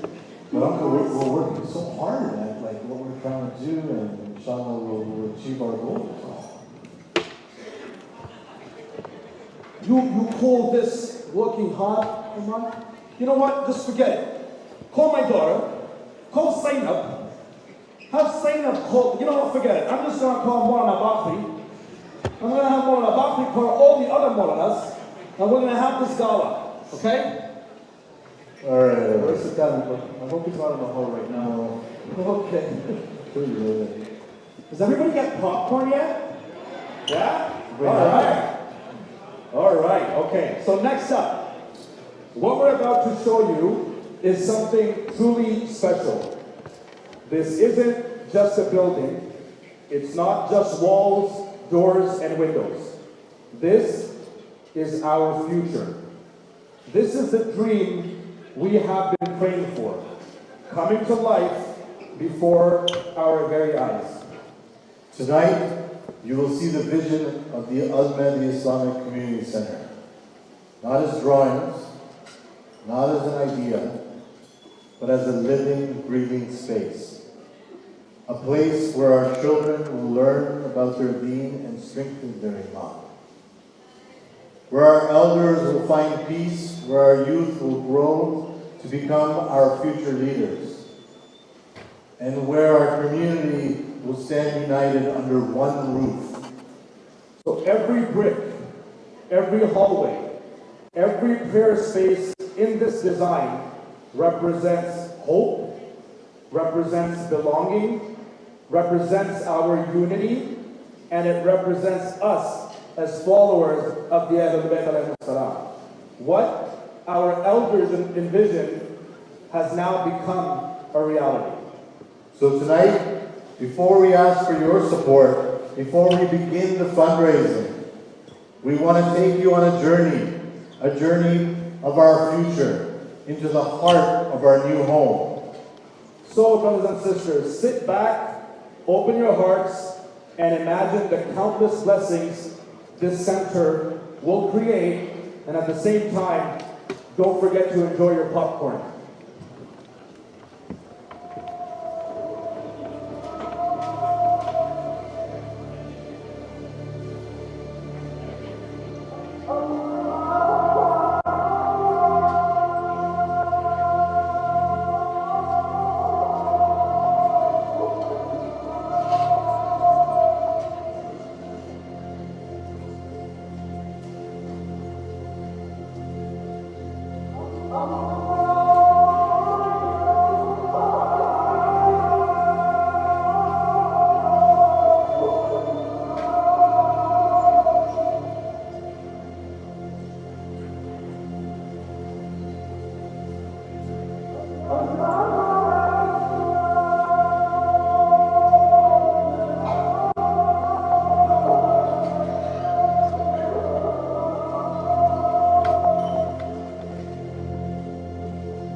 We're excited to unveil our next chapter for the community in Toronto. What you're about to see is a full digital presentation of the new Mahdi Islamic Community Center.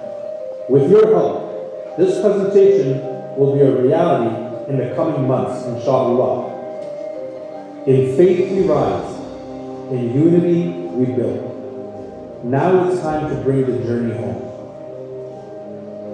Right here in the heart of our community, located at Markham Road and Seals Avenue, Al-Mahdi is easily accessible by transit, making it convenient for families, seniors, and youth alike. Just 10 minutes away from Highway 401, ensuring connectivity from different areas of the Greater Toronto Area.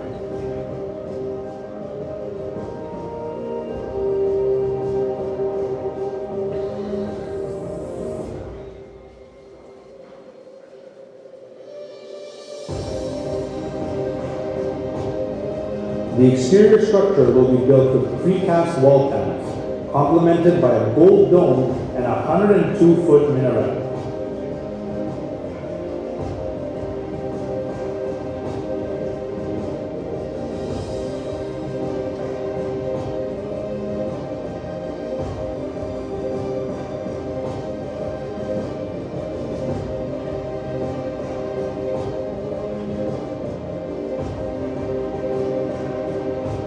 As part of our sustainability measures and in alignment with local bylaws, the green roof will enhance the building's energy performance and contribute to long-term energy efficiency.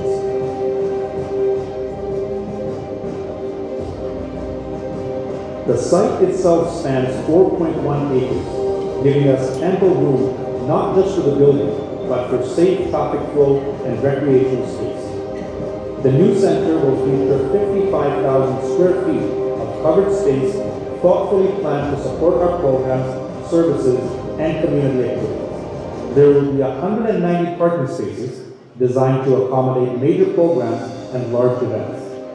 And for those who prefer an eco-friendly commute, the site will also include 12 bicycle racks supporting active and accessible transportation.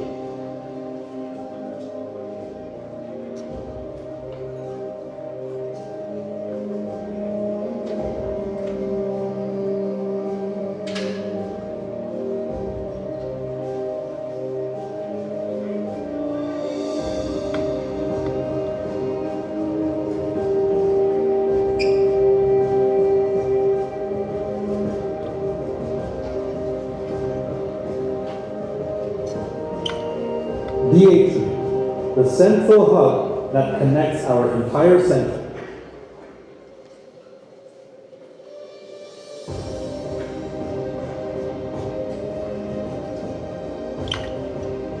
From DH3, you'll have direct access to all major spaces, including the prayer halls and wudu areas.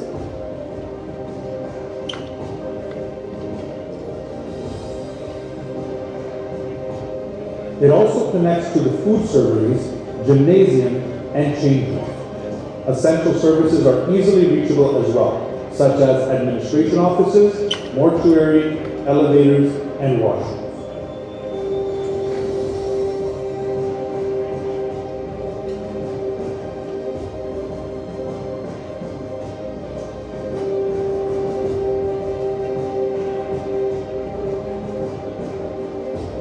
Now we enter one of the most important spaces in the entire center, the Brothers and Sisters Prayer Hall. This combined hall spans 8,000 square feet and features a soaring 27-foot ceiling, creating a bright, open, and spiritually uplifting environment for daily prayers, programs, and community gatherings.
As we continue our tour, let's highlight an essential space for our programs, the surgery.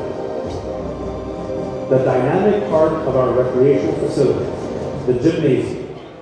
Spanning an impressive 8,000 square feet, this multi-purpose gym is equipped with a full basketball court and offers convenient access to change rooms and showers. It's a versatile space designed for fitness, sports, and community activities, catering to a wide range of interests and ages.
Welcome to a place of nurturing and growth, the nursery.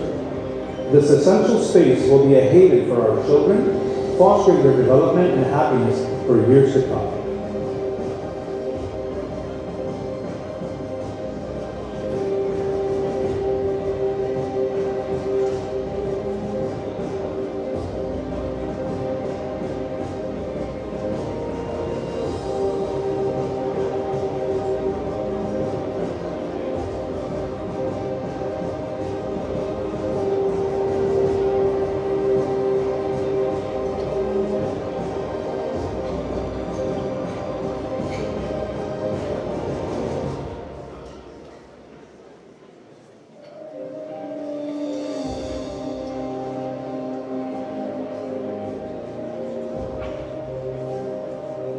Spanning 7,250 square feet, this elegant hall provides the perfect setting for celebrations, gatherings, and memorable events.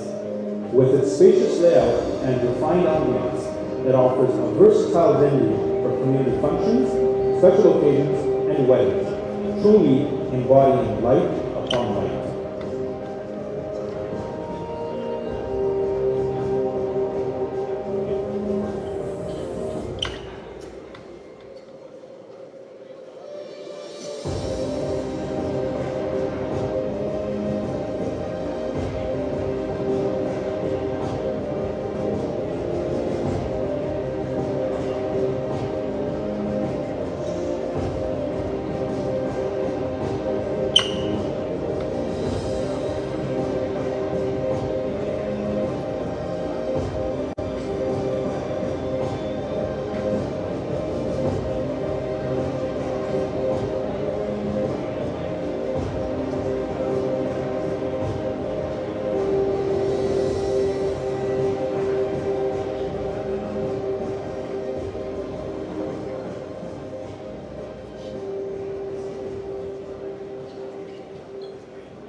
That was a wonderful presentation.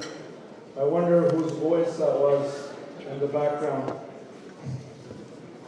That's quite a voice, actually. Oh, thanks, bud. Okay, so, seems like there's a bit of stir happening in the crowd. I can feel wallets rustling and credit cards stinging. I hear it too. Or that stomach's rumbling for dinner. Well, ladies and gentlemen, we now want to, which you probably already got a sneak peek of, but we now want to ask our AV folks, can we get the new number up about where we're at?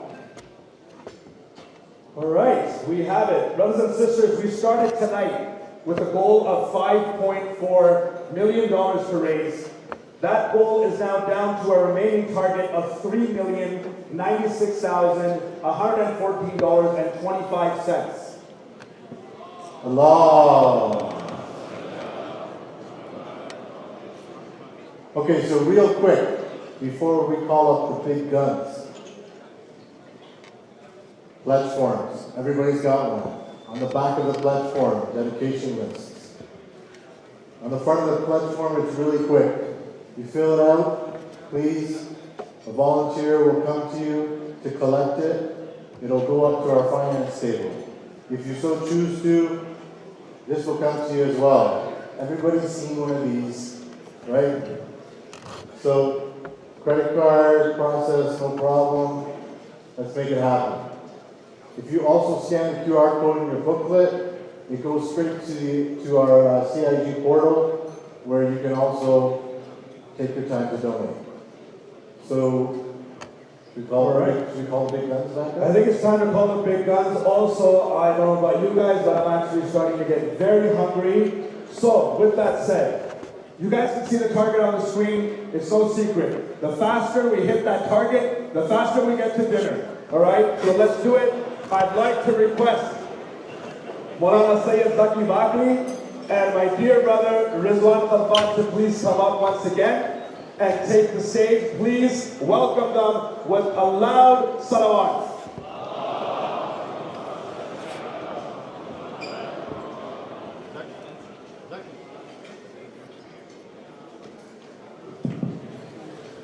Bar Muhammad wa ali Muhammad salawat.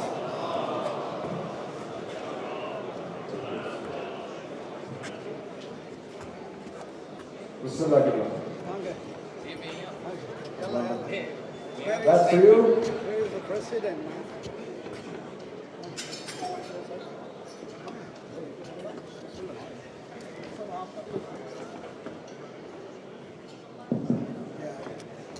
Where is the president? Oh, yes, here is. Bismillah. I think we are waiting from you a big surprise. I'm here to support you, Maulana. Yes, that's the biggest support. That is the surprise. I've heard so many of his jokes over the years. You know, I find like this is my opportunity to tell him to share my jokes with him. But Maulana, you know, you heard everything today, and this dream is coming true. You know, it's within our grasp. On behalf of the ISIJ of Toronto, the community, with the blessing of Maulana Rizvi, you know, we would, and again, I can see Maulana, actually, would it be okay if I ask you to come up too, before I make the pledge on behalf of ISIJ? Bismillah. Allahumma salli ala Brothers and sisters, as Maulana is making his way up here, if I can please ask everybody if they can please keep the talking to a minimum so we can hear the speakers and the ulama on the stage. Bismillah. Thank you. Muhammad wa Muhammad salawat. If it's okay with Maulana, with his blessing, on behalf of the ISIJ of Toronto, we'd like to pledge $250,000. I think Maulana wants to say something. Are you okay with that? No, I am not. Well, inshallah, my blessings are there with the donation from ISIJ. However, I would like to make conditions to add to that. And the condition is that ISIJ will donate $250,000, provided we get a matching grant tonight from the audience here. That's extra to the donations which have been given to now. Inshallah. So once I get the okay from the finance department of council, they already raised $250,000. There are many people sitting here. Even a single person can just donate that. Yes. And then the blessing will be there for ISIJ to donate $250,000. Allahumma salli ala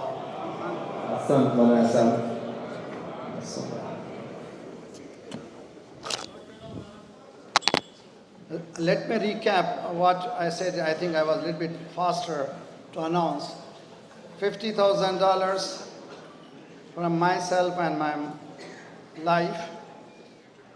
That means my wife. Not wife. 50,000 Muhammad Islamic Zadeh now, and 50 plus inshallah.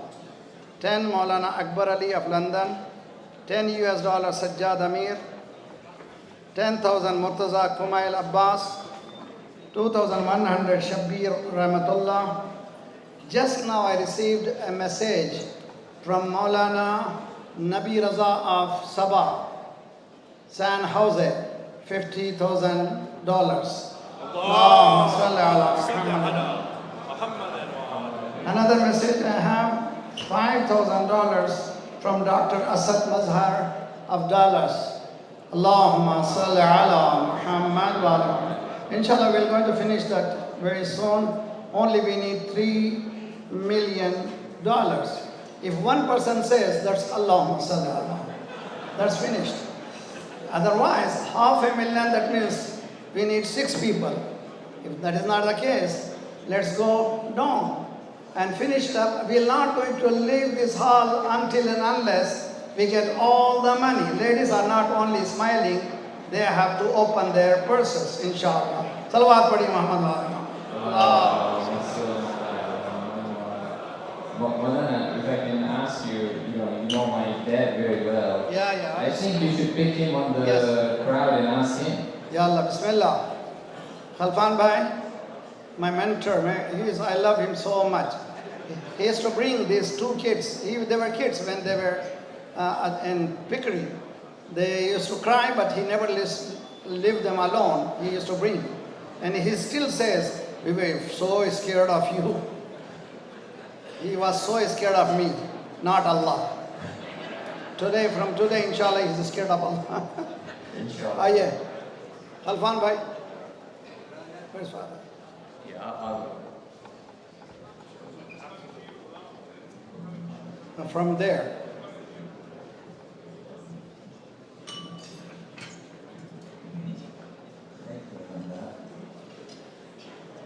क्यों नहीं आता?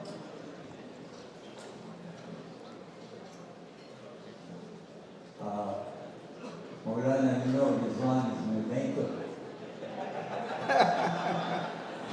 So I can't do anything unless I ask him. Oh, so that means... However, we have decided that on behalf of Ghulam Hussain Khalfan family, we are donating $50,000. Allahumma salli ala Muhammad wa ala Muhammad. Thank you. Khalfan Bhai, thank me Allah. Forgive all of your marhabeen and inshallah future generation on the right path. Bismillah. Now who is coming and announcing, please? What is the result of on the volunteers? The number. Where is the number?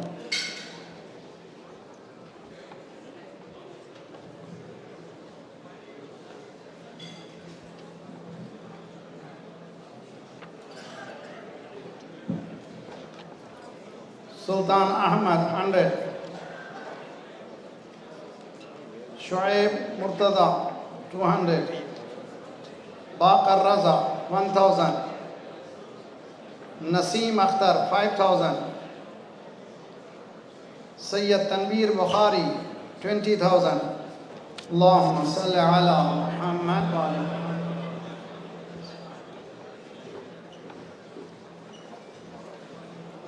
I think this would be really meaningful from Maulana yourself. I'm going to give this one to you, please. Taqi Askari, he was here, and from him is $50,000. Allahumma salli ala Muhammad. We have Sayyid Adnan Ali, $10,000. Allahumma salli ala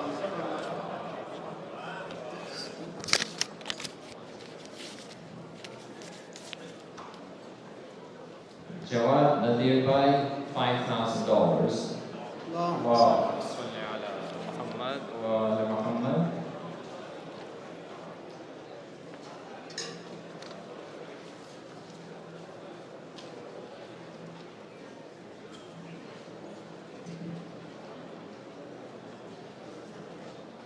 Irshad Hussain, Adil Hussain, $25,000.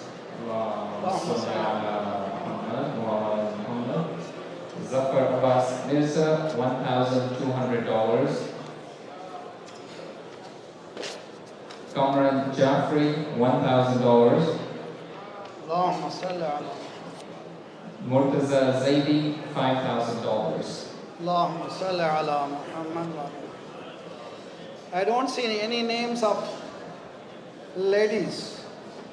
Kanizan Fatima Zahra salawatullah salam alayha. Inshallah.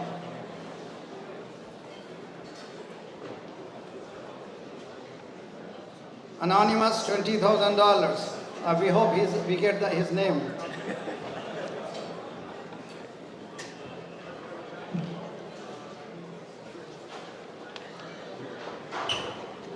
Okay.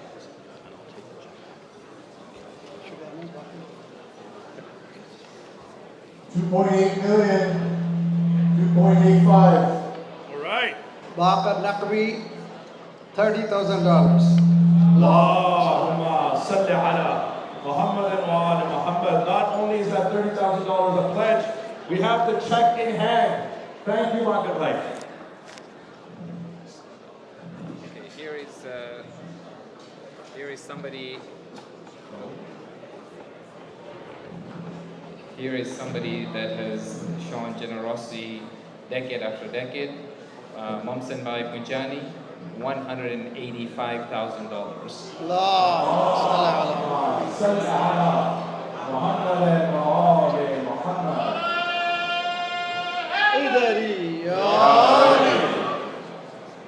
Sajadia Trust, $25,000. Let me add, before they have already given $50,000 from Sajadia, and now we have 25,000. Inshallah, they will add more in future. Umeed pe duniya qaim hai.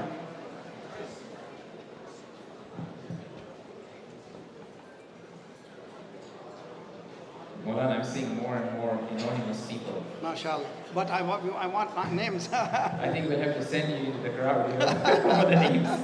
We have another anonymous here, $20,000. Allahumma salli ala Muhammad. Azhar Khurshid, $1,500.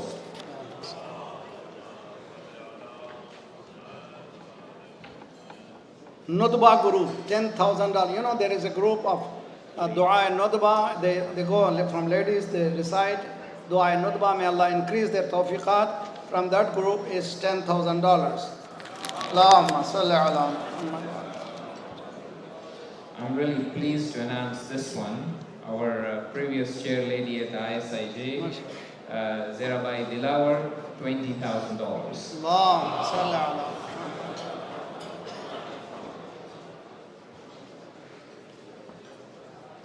Again, another anonymous. I hope the names we are getting it.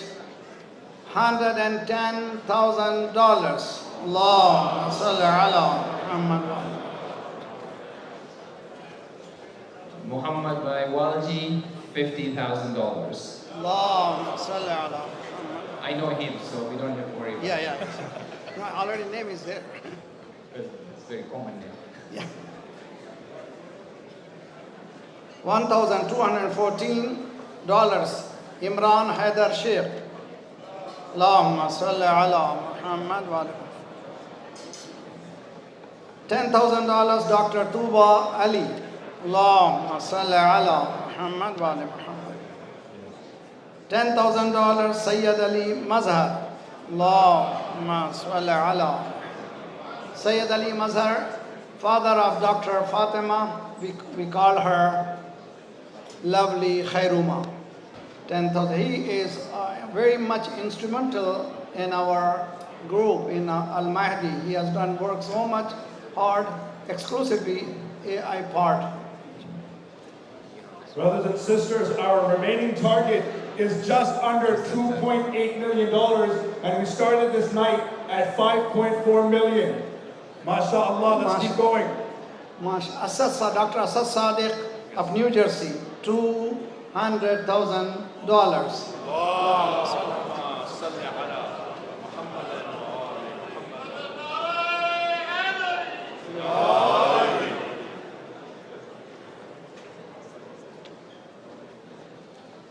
Shams Ahsan, $20,000. This is the first, inshallah, installment.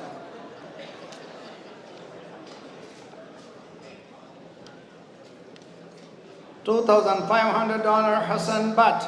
Allahumma salli ala Muhammad wa ala. Dr. Zafar Jafri, $14,000. Allahumma salli ala. Just a correction, and this is a good correction from the chair lady that I announced, Zerabai Dilawar. She's increased it to $25,000. Previously it was $20,000. Allahumma salli ala Muhammad. And we have a commitment from our table who's generously donated. This is Latif Bhai Fazal, $50,000. Allahumma salli ala Muhammad. $5,000 Mohsin Sajjad.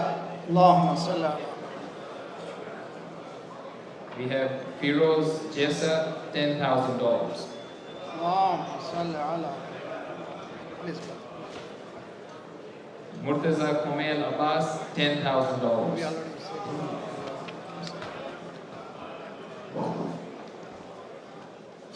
Again, one another anonymous, inshallah we know him very well, $50,000. Allahumma salli ala. Izhar Hazalbash, $10,000. Allahumma salli ala.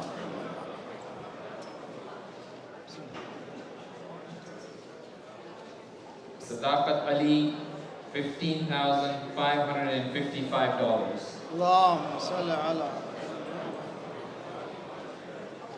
Anonymous, $10,000. Allahumma salli ala. Malana, you seem to be getting all the anonymous. Yes, that's, I am a little bit. No, inshallah. Mu'mineen, when they say it. That is one of the reason. Do it for Allah subhanahu wa ta'ala, not for the names. Names also good for the encouragement. Some of them, إِنَّمَا نُطْعِمُكُمْ لِوَجْهِ اللَّهِ لَا نُرِيدُ مِنْكُمْ جَزَاءً وَلَا شُكْرًا. That is one of the reasons. Yeah. Razi Jafri, $15,000. Allahumma salli ala Muhammad wa ala. Abbas Murtaza, $20,000. Allahumma salli ala. Anonymous, $5,000. Imtiaz M. Jafari, $1,000. Allahumma salli ala. Safdar Sayyid, $5,000. Muhammad Hanif Khan, $1,000. Allahumma salli ala. Muhammad Ala, $5,000. Allahumma salli ala.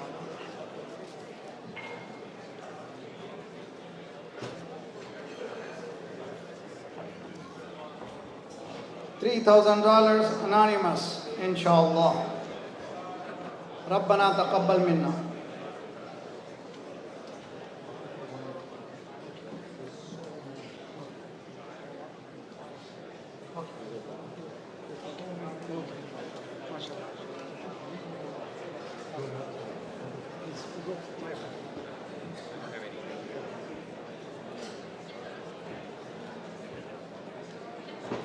Salim Nasser, $20,000.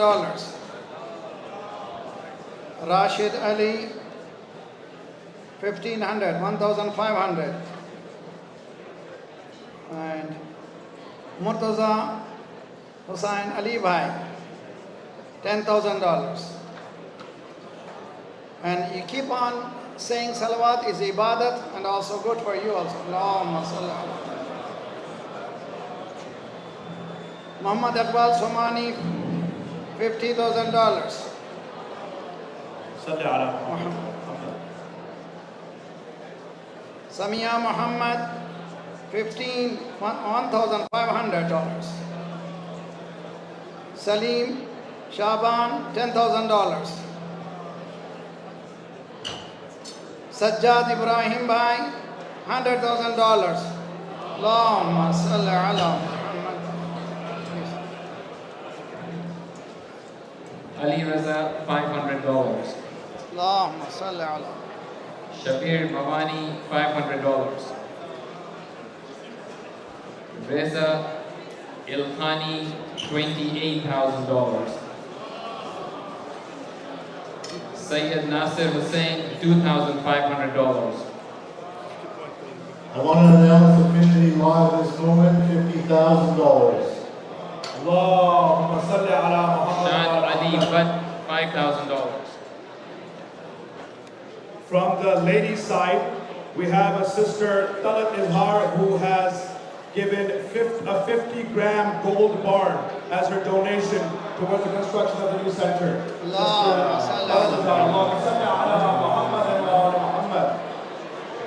Vikram Walia, $1,500. Abdul Razak, $4,000.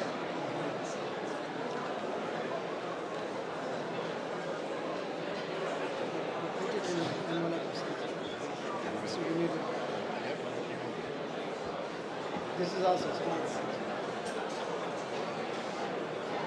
Keep the pledge forms coming in, please. We're waiting for more to come to the stage.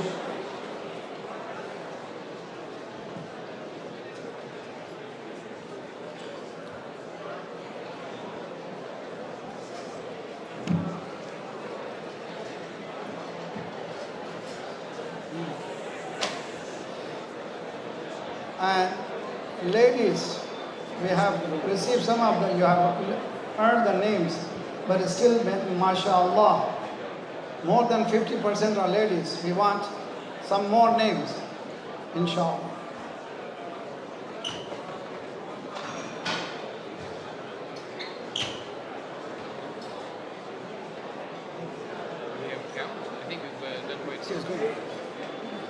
The AP team, is that the updated target that we have on the screen, brothers and sisters?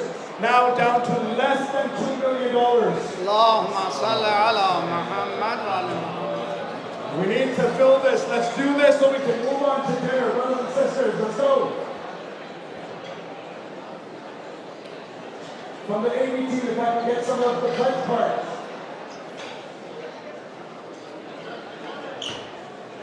All right, we have pledge cards that are being filled out. Jazakallah, thank you very much. They are coming our way. We're going to be announcing them. If you haven't filled one out, please do so. Payment terminals are also around all the tables.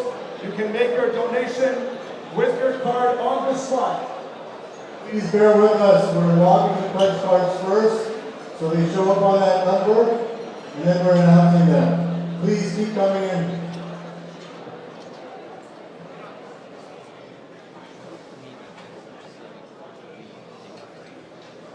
Talat Izhar, 50 gram gold. Allahumma salli ala Muhammad wa ala Muhammad.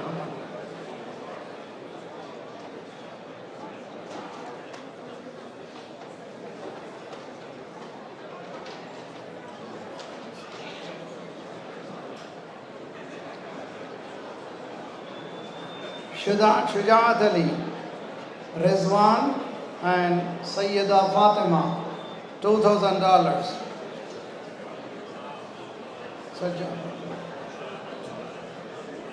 Sajjad Ghulam Ali, our dear insurance, $10,000.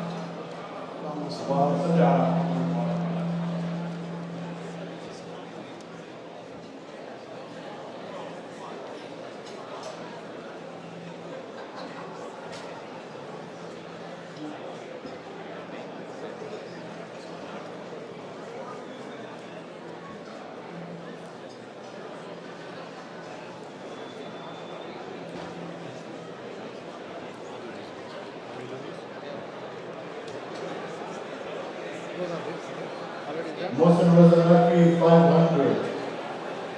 Tahir 500. Sayyida Abbas, 2 bricks for 1,000. My name is pronounced by Hajim Zaidi, 1,000. Zuhair Ibrahim, 1,400. Bakr Sharif, 1,500.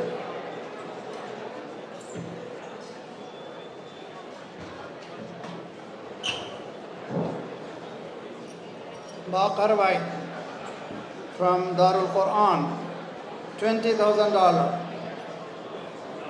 Bakar Bhai's family.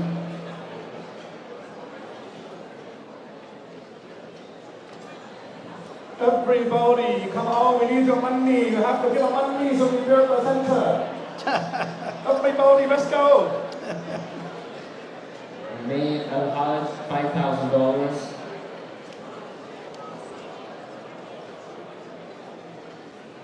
Kaysan Al-Naqwi and Gala Naqwi, $1,000. We announce it, cash. You already announced.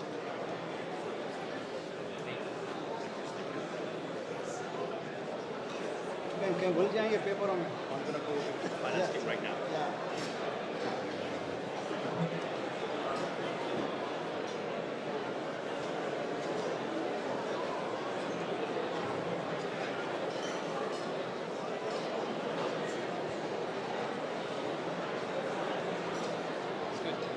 On behalf of myself, in honor of Marhum Sayyid Muhammad Raza Rizvi, Marhum Muhammad Shafi Sindhu, Marhum Irshad Begum Burke, 110,000. Allahumma salli ala Muhammad. From Amir Hassan and family, 25,000. On behalf of Walidin for his Marhuma Sayyida Shaheen Zahra, 40,000. From Walidin on behalf of his Marhuma Muhammad Aziz Khan, 40,000. On behalf of Walidin again, for his Marhum Zahir Wadid Sheikh, 30,000.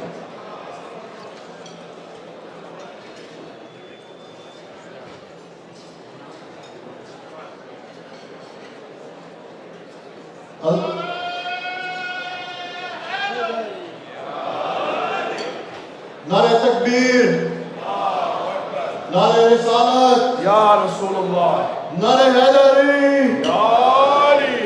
From Sayyid Amir Hassan, 2,500. From a dear friend of mine, Dr. Mansoor Albi and family, 100,000. Allahumma salli ala Muhammad wa ala Muhammad. And we have a tree. We have 131 trees on our property that we have to plant, and we will, for $5,000 from an anonymous donor, but I know who he is. At this time, as we continue the fundraiser, I'm going to ask our dear elder, my uncle, Uncle Sibtan Akbar, to please come forward and share a few words with us. Wa Muhammad wa ali Muhammad salawat.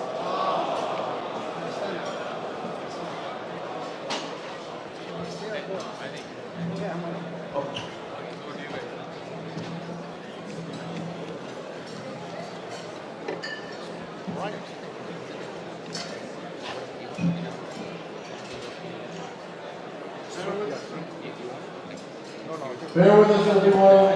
There's a lot happening, so we're just coordinating on the fly here. Assalamu alaikum. Alaikum salam.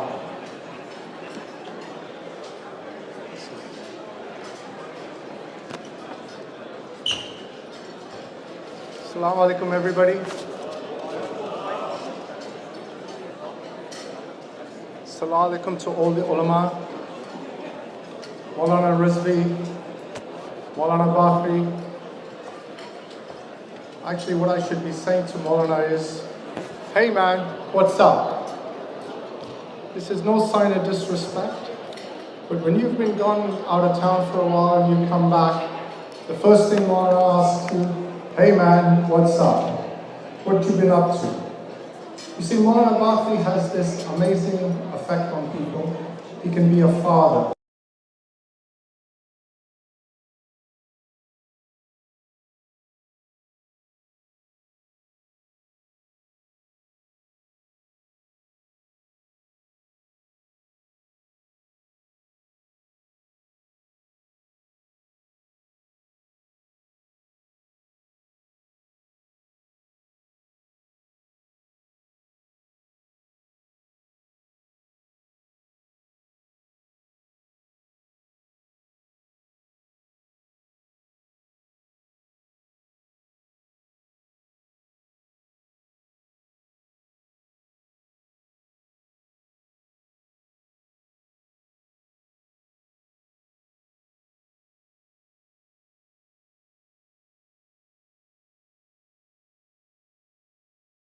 Jali Ibrahim is my mentor. I'd like to thank them for all the advice and help that have been given me personally and for Al-Mahdi Center.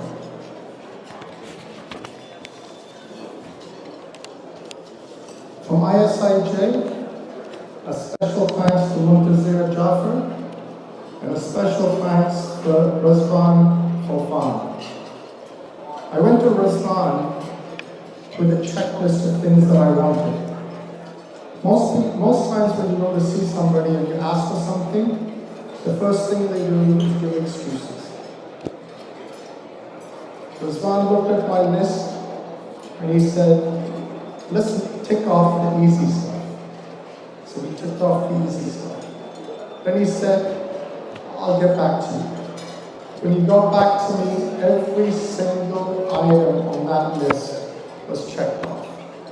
Riz, not only are you a good friend, Riz, you're a great community leader that brings people together. A loud salawat for Riz.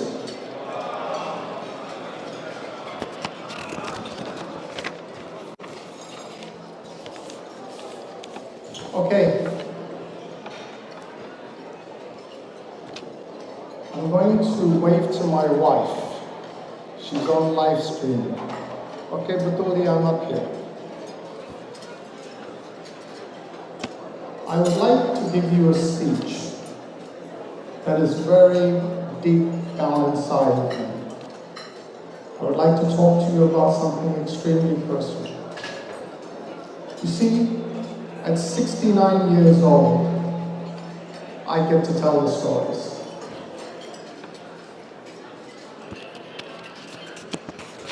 In 2018, my wife was diagnosed with cancer.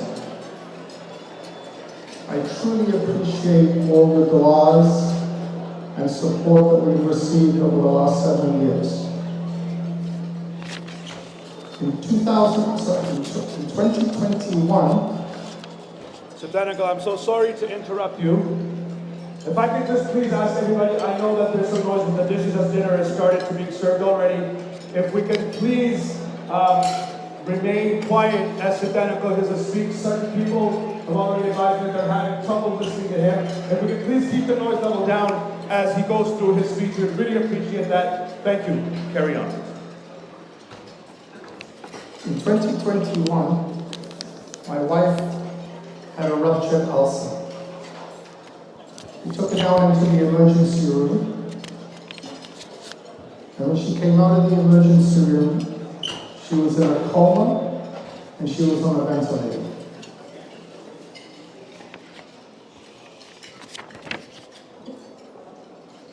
That weekend, we spent the weekend trying to figure out if my wife would survive. You see this story, and I forgot to mention this. This story is about Quran, charity, and convenience.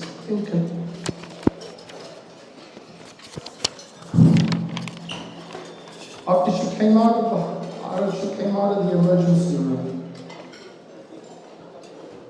we were told that she would not survive. We were actually told that she wouldn't make the weekend. We actually started making funeral arrangements for her. But alhamdulillah, she survived the weekend. The boat did not come out of her coma for several weeks. And eventually the doctors approached us and said it's time to have a family meeting. In that family meeting, they suggested that we take her off the ventilator. Obviously, that wasn't going to happen. A very close friend of mine, Dr. Nasser Hussain, is sitting here. He also told me, then it's time to say to Batul goodbye.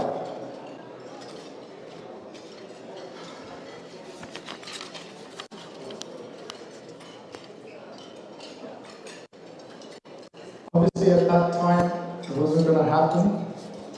The next day, a doctor, Dr. Fan, came to speak to me about the seriousness of the whole situation.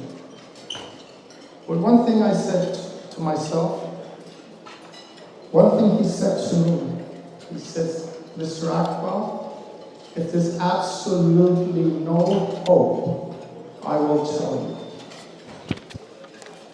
Instead of hoping for a pure medical solution, I realized I needed to focus on something different. Coincidentally, after the doctor left, a woman came to Batul's room and asked me if I was a Muslim. I replied, yes, I am a Muslim. She asked me if I would like a cubic Quran. I had no idea what a cubic Quran was, so she said, it's a cube that recites the surahs of the Quran. I accepted that. The same day, I got a text message. I have no idea I don't remember who it was, but it was from somebody probably here. And they suggested that I recite Surah Rahman in her room. So I put Surah Rahman in her room that was on a constant loop. A couple of days later, Dr. Fan came to my room again. So I donated to the Toronto General Hospital. Every night, this is very important to understand, there's 24 hours in a day, but every night I would take Batul's hand and I used to place it on one side of the Quran. I used to read from the other side of the Quran. I spent time pinching her neck and pinching her fingers, thinking I would get some kind of reaction. People used to tell me, people in a coma can hear you, so I used to try to speak to her. One night, when I was reciting Quran, with her hand on the Quran, I saw a tiny, tiny little movement in her eyebrow. At first, I didn't believe it. And I saw it again. I went outside and got the nurse and I said, listen, am I dreaming or is there a little movement? At that precise moment, the nurse said, your wife has made her first move. A couple of days later, so Batul was hooked up to a ventilator. And on the ventilator, all you doctors hear is a number. The number is 20. So that number represented the amount of breaths that the ventilator was giving Batul to keep her alive, because obviously she couldn't breathe on her own. Once again, I was sitting reading Quran. Once again, a hand was on one side, I was reading from another. I looked up, and the number had changed, 21, 22, 23. First time ever. I went outside, got the doctor, the nurse, and I said, what's going on here? The number's changed. I said, Mr. Akbar, your wife has taken her first breath.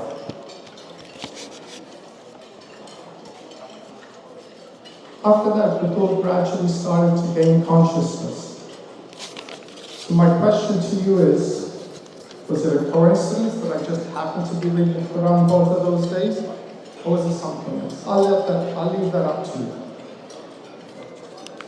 After she started to move, Batul had serious issues with internal bleeding. She would constantly bleed.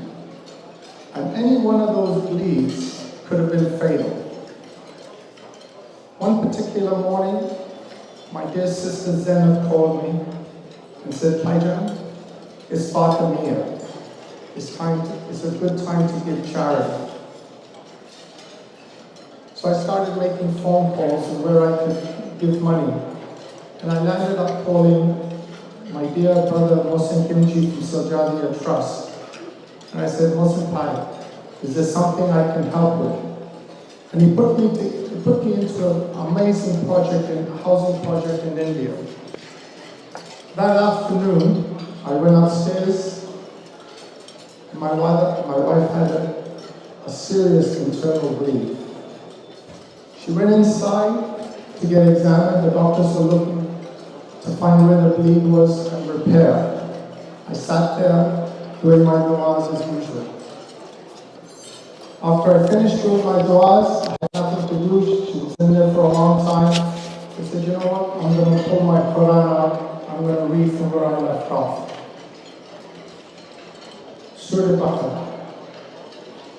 My Lord is He who gives life and causes to die. I thought, hey, pretty coincidental. Ayat 259. How shall Allah give it life after it has died? Ayat 260. And when Ibrahim said, my Lord, let me see how you can give life to the dead. Ayat 261. The likeness of those who spend their wealth in the way of Allah. Ayat 262. Those who spend their wealth in the way of Allah. Ayat 264. O you who believe, do not render your charity worthless. After reciting those verses, especially the first part where it says, Allah decides who lives and who dies, every ayat after that talks about charity. I was overwhelmed with calmness because in the morning I had done my charity. Allah was telling me in my mind that she was going to be okay. After she got out of the examining room, the doctor said to me, we could not find any bleeds. Your wife is fine. I promise you, she never ever bled again. You decide if it was a coincidence that I happened to read those ayats, or was it something else? After Batul improved in the hospital, it was Al-Bani. I wanted to go to Gala. We were listening to majlises, virtual majlises at home, and I became extremely emotional and wanted to go. So that morning I got up, I phoned my friend Naeem from Gala Travels, and Naeem not just cost you a Muslim, and I asked him, do you have a ticket for me tonight? Because I had some friends going. He said to me, there's absolutely no tickets available. I said, okay, fine. I went to the hospital, took my wife to see her MRI. After we left, we're driving home. I said to her, I said, Batuli, I have to go to Karbala. And she gave me that look that all wives do. She looked over and gave me that look, you're going to go without me? Especially I don't go anywhere without my wife. And she encouraged me to go, so I left and went. I'm not going to go through all of the incidents that happened in Ghazman, or Karbala, or anywhere else. I'm going to take your attention to what happened to me in Najaf. I was sitting in my hotel room in Najaf, and the people that I do charitable work in Najaf came to my hotel and said, okay, we're going to go visit families, orphans, and widows. So we left and we went. By this time at night, I was extremely tired, and I wanted to go back to the hotel. They said to me, there's 2 to 3 more families. Please come, because they'll be super disappointed. So we went. After we finished those 2 or 3 families, there was a little girl standing outside the house with her mother. Obviously, I don't speak Arabic. All I know is orphan children have a very special and unique look. I stroked my hand across her head. I was taught to do that by my mother. I went from there and I went to my car. I remember this whole thing like it happened yesterday. I went from her to my car. I opened my car door. I sat down. And this is the message that I received from my wife's doctor.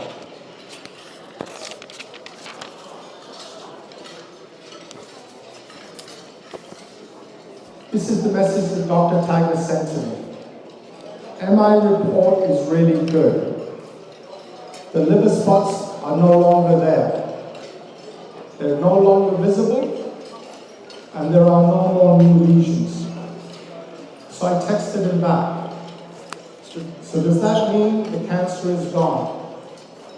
He replied, that's what I would assume. The timing, think about the timing. I landed up going to Iraq. I went to those 2 extra houses. But the last person was an orphan. I went to my car, and the instant I sat down, this text message came to me. I tell you these things not because I need anybody to give me a pat on my back. I tell you these things because I'm not a religious person. However, during the course of my wife's ordeal, I have learned something, and I would like to share that with you. I have learned the power of dua. The power of dua that all of you supported me and my wife during those times. The power of dua when the times were so difficult. There was nobody to talk to because it was COVID. It was just me and my wife. And each dua, I understood it to be something special. You see, one of the things people always say is, it's Allah's will. It's Allah's will if she lives or if she dies. Well, I have a different philosophy. Then what's the point of dua? If Allah is going to decide what happens, and that's the ultimate, then why do we do dua? My argument is, you do dua. You get everybody around you to do dua. Because I don't know if my wife was supposed to live or die, but I do know this. The chances of her living through these 8 years were next to 0. The other thing is, when youth come to me and say, can you give me advice? It's easy to give business advice. It's easy to say what is right and wrong in business. But my advice to all you young people is read Quran and give charity. Make charity a part of your life. Because charity, you please Allah. And by the way, I'm not quoting any hadiths here. I don't even know if I'm telling you guys what's right or wrong here. But I'm telling you this much. I firmly believe if you give charity, you please Allah. And if you please Allah, He'll please you. I want to thank you all from the bottom of my heart for coming here today. It's a very, very powerful message that you're giving us. You're giving us a message to encourage us to finish this project. You're giving us a message to say, let's get this done together. You guys all came here on your own free will. You paid $110 a ticket, and I thank the sponsors. I thank all of you guys that have been working with us over the last 6 weeks.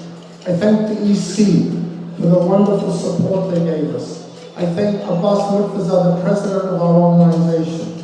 I thank Shams Esam, the assistant treasurer. I thank the Butt family for the amazing donation that they've made today. A family that has supported the center for 40 years.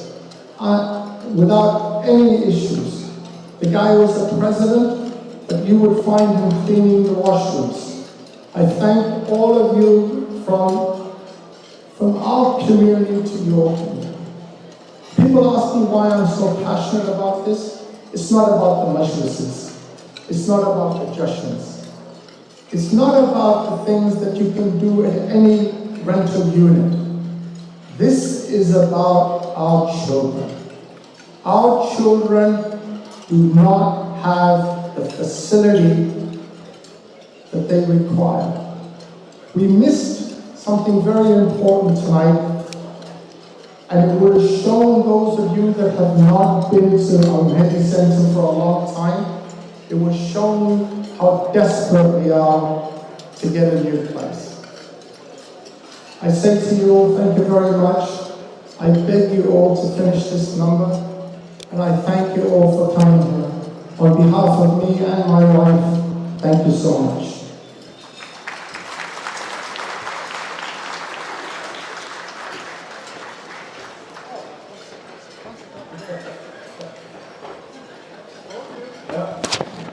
I'm so sorry, and you have to listen to me again. You know,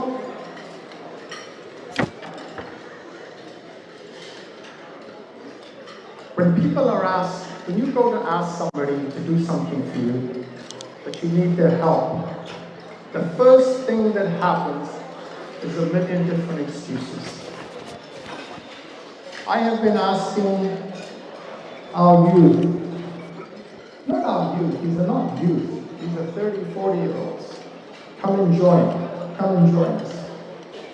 This last 6 months, a young man by the name of Alamdar Sayed, you know the guy that was making fun of me? That same guy stepped up for the last 6 months and helped us organize this function, even though his mother was sick.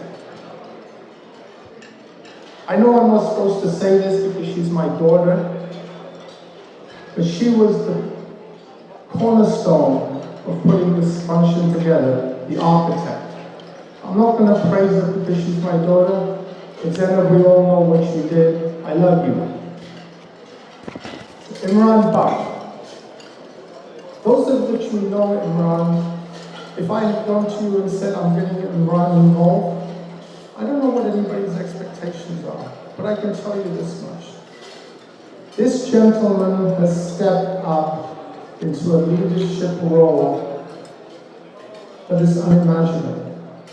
To help put this thing together, it takes a lot of hours and a lot of effort. Imran is a guy that doesn't usually get out of bed till 10, 11 o'clock. When he was getting out of bed at 7 and 8 o'clock, we were in a state of shock. I want to thank the youth. And talk about the youth, I have one more thing to say. I want to tell Asad Jafri, Asad, you're not here today. Asad, we wish you were here today. But Asad, look around you at the volunteers. Look at Alamdar, look at Imran, look at all of these people. This is from your mentoring. These children and these young adults will carry your legacy for generations to come. Assalamu alaikum.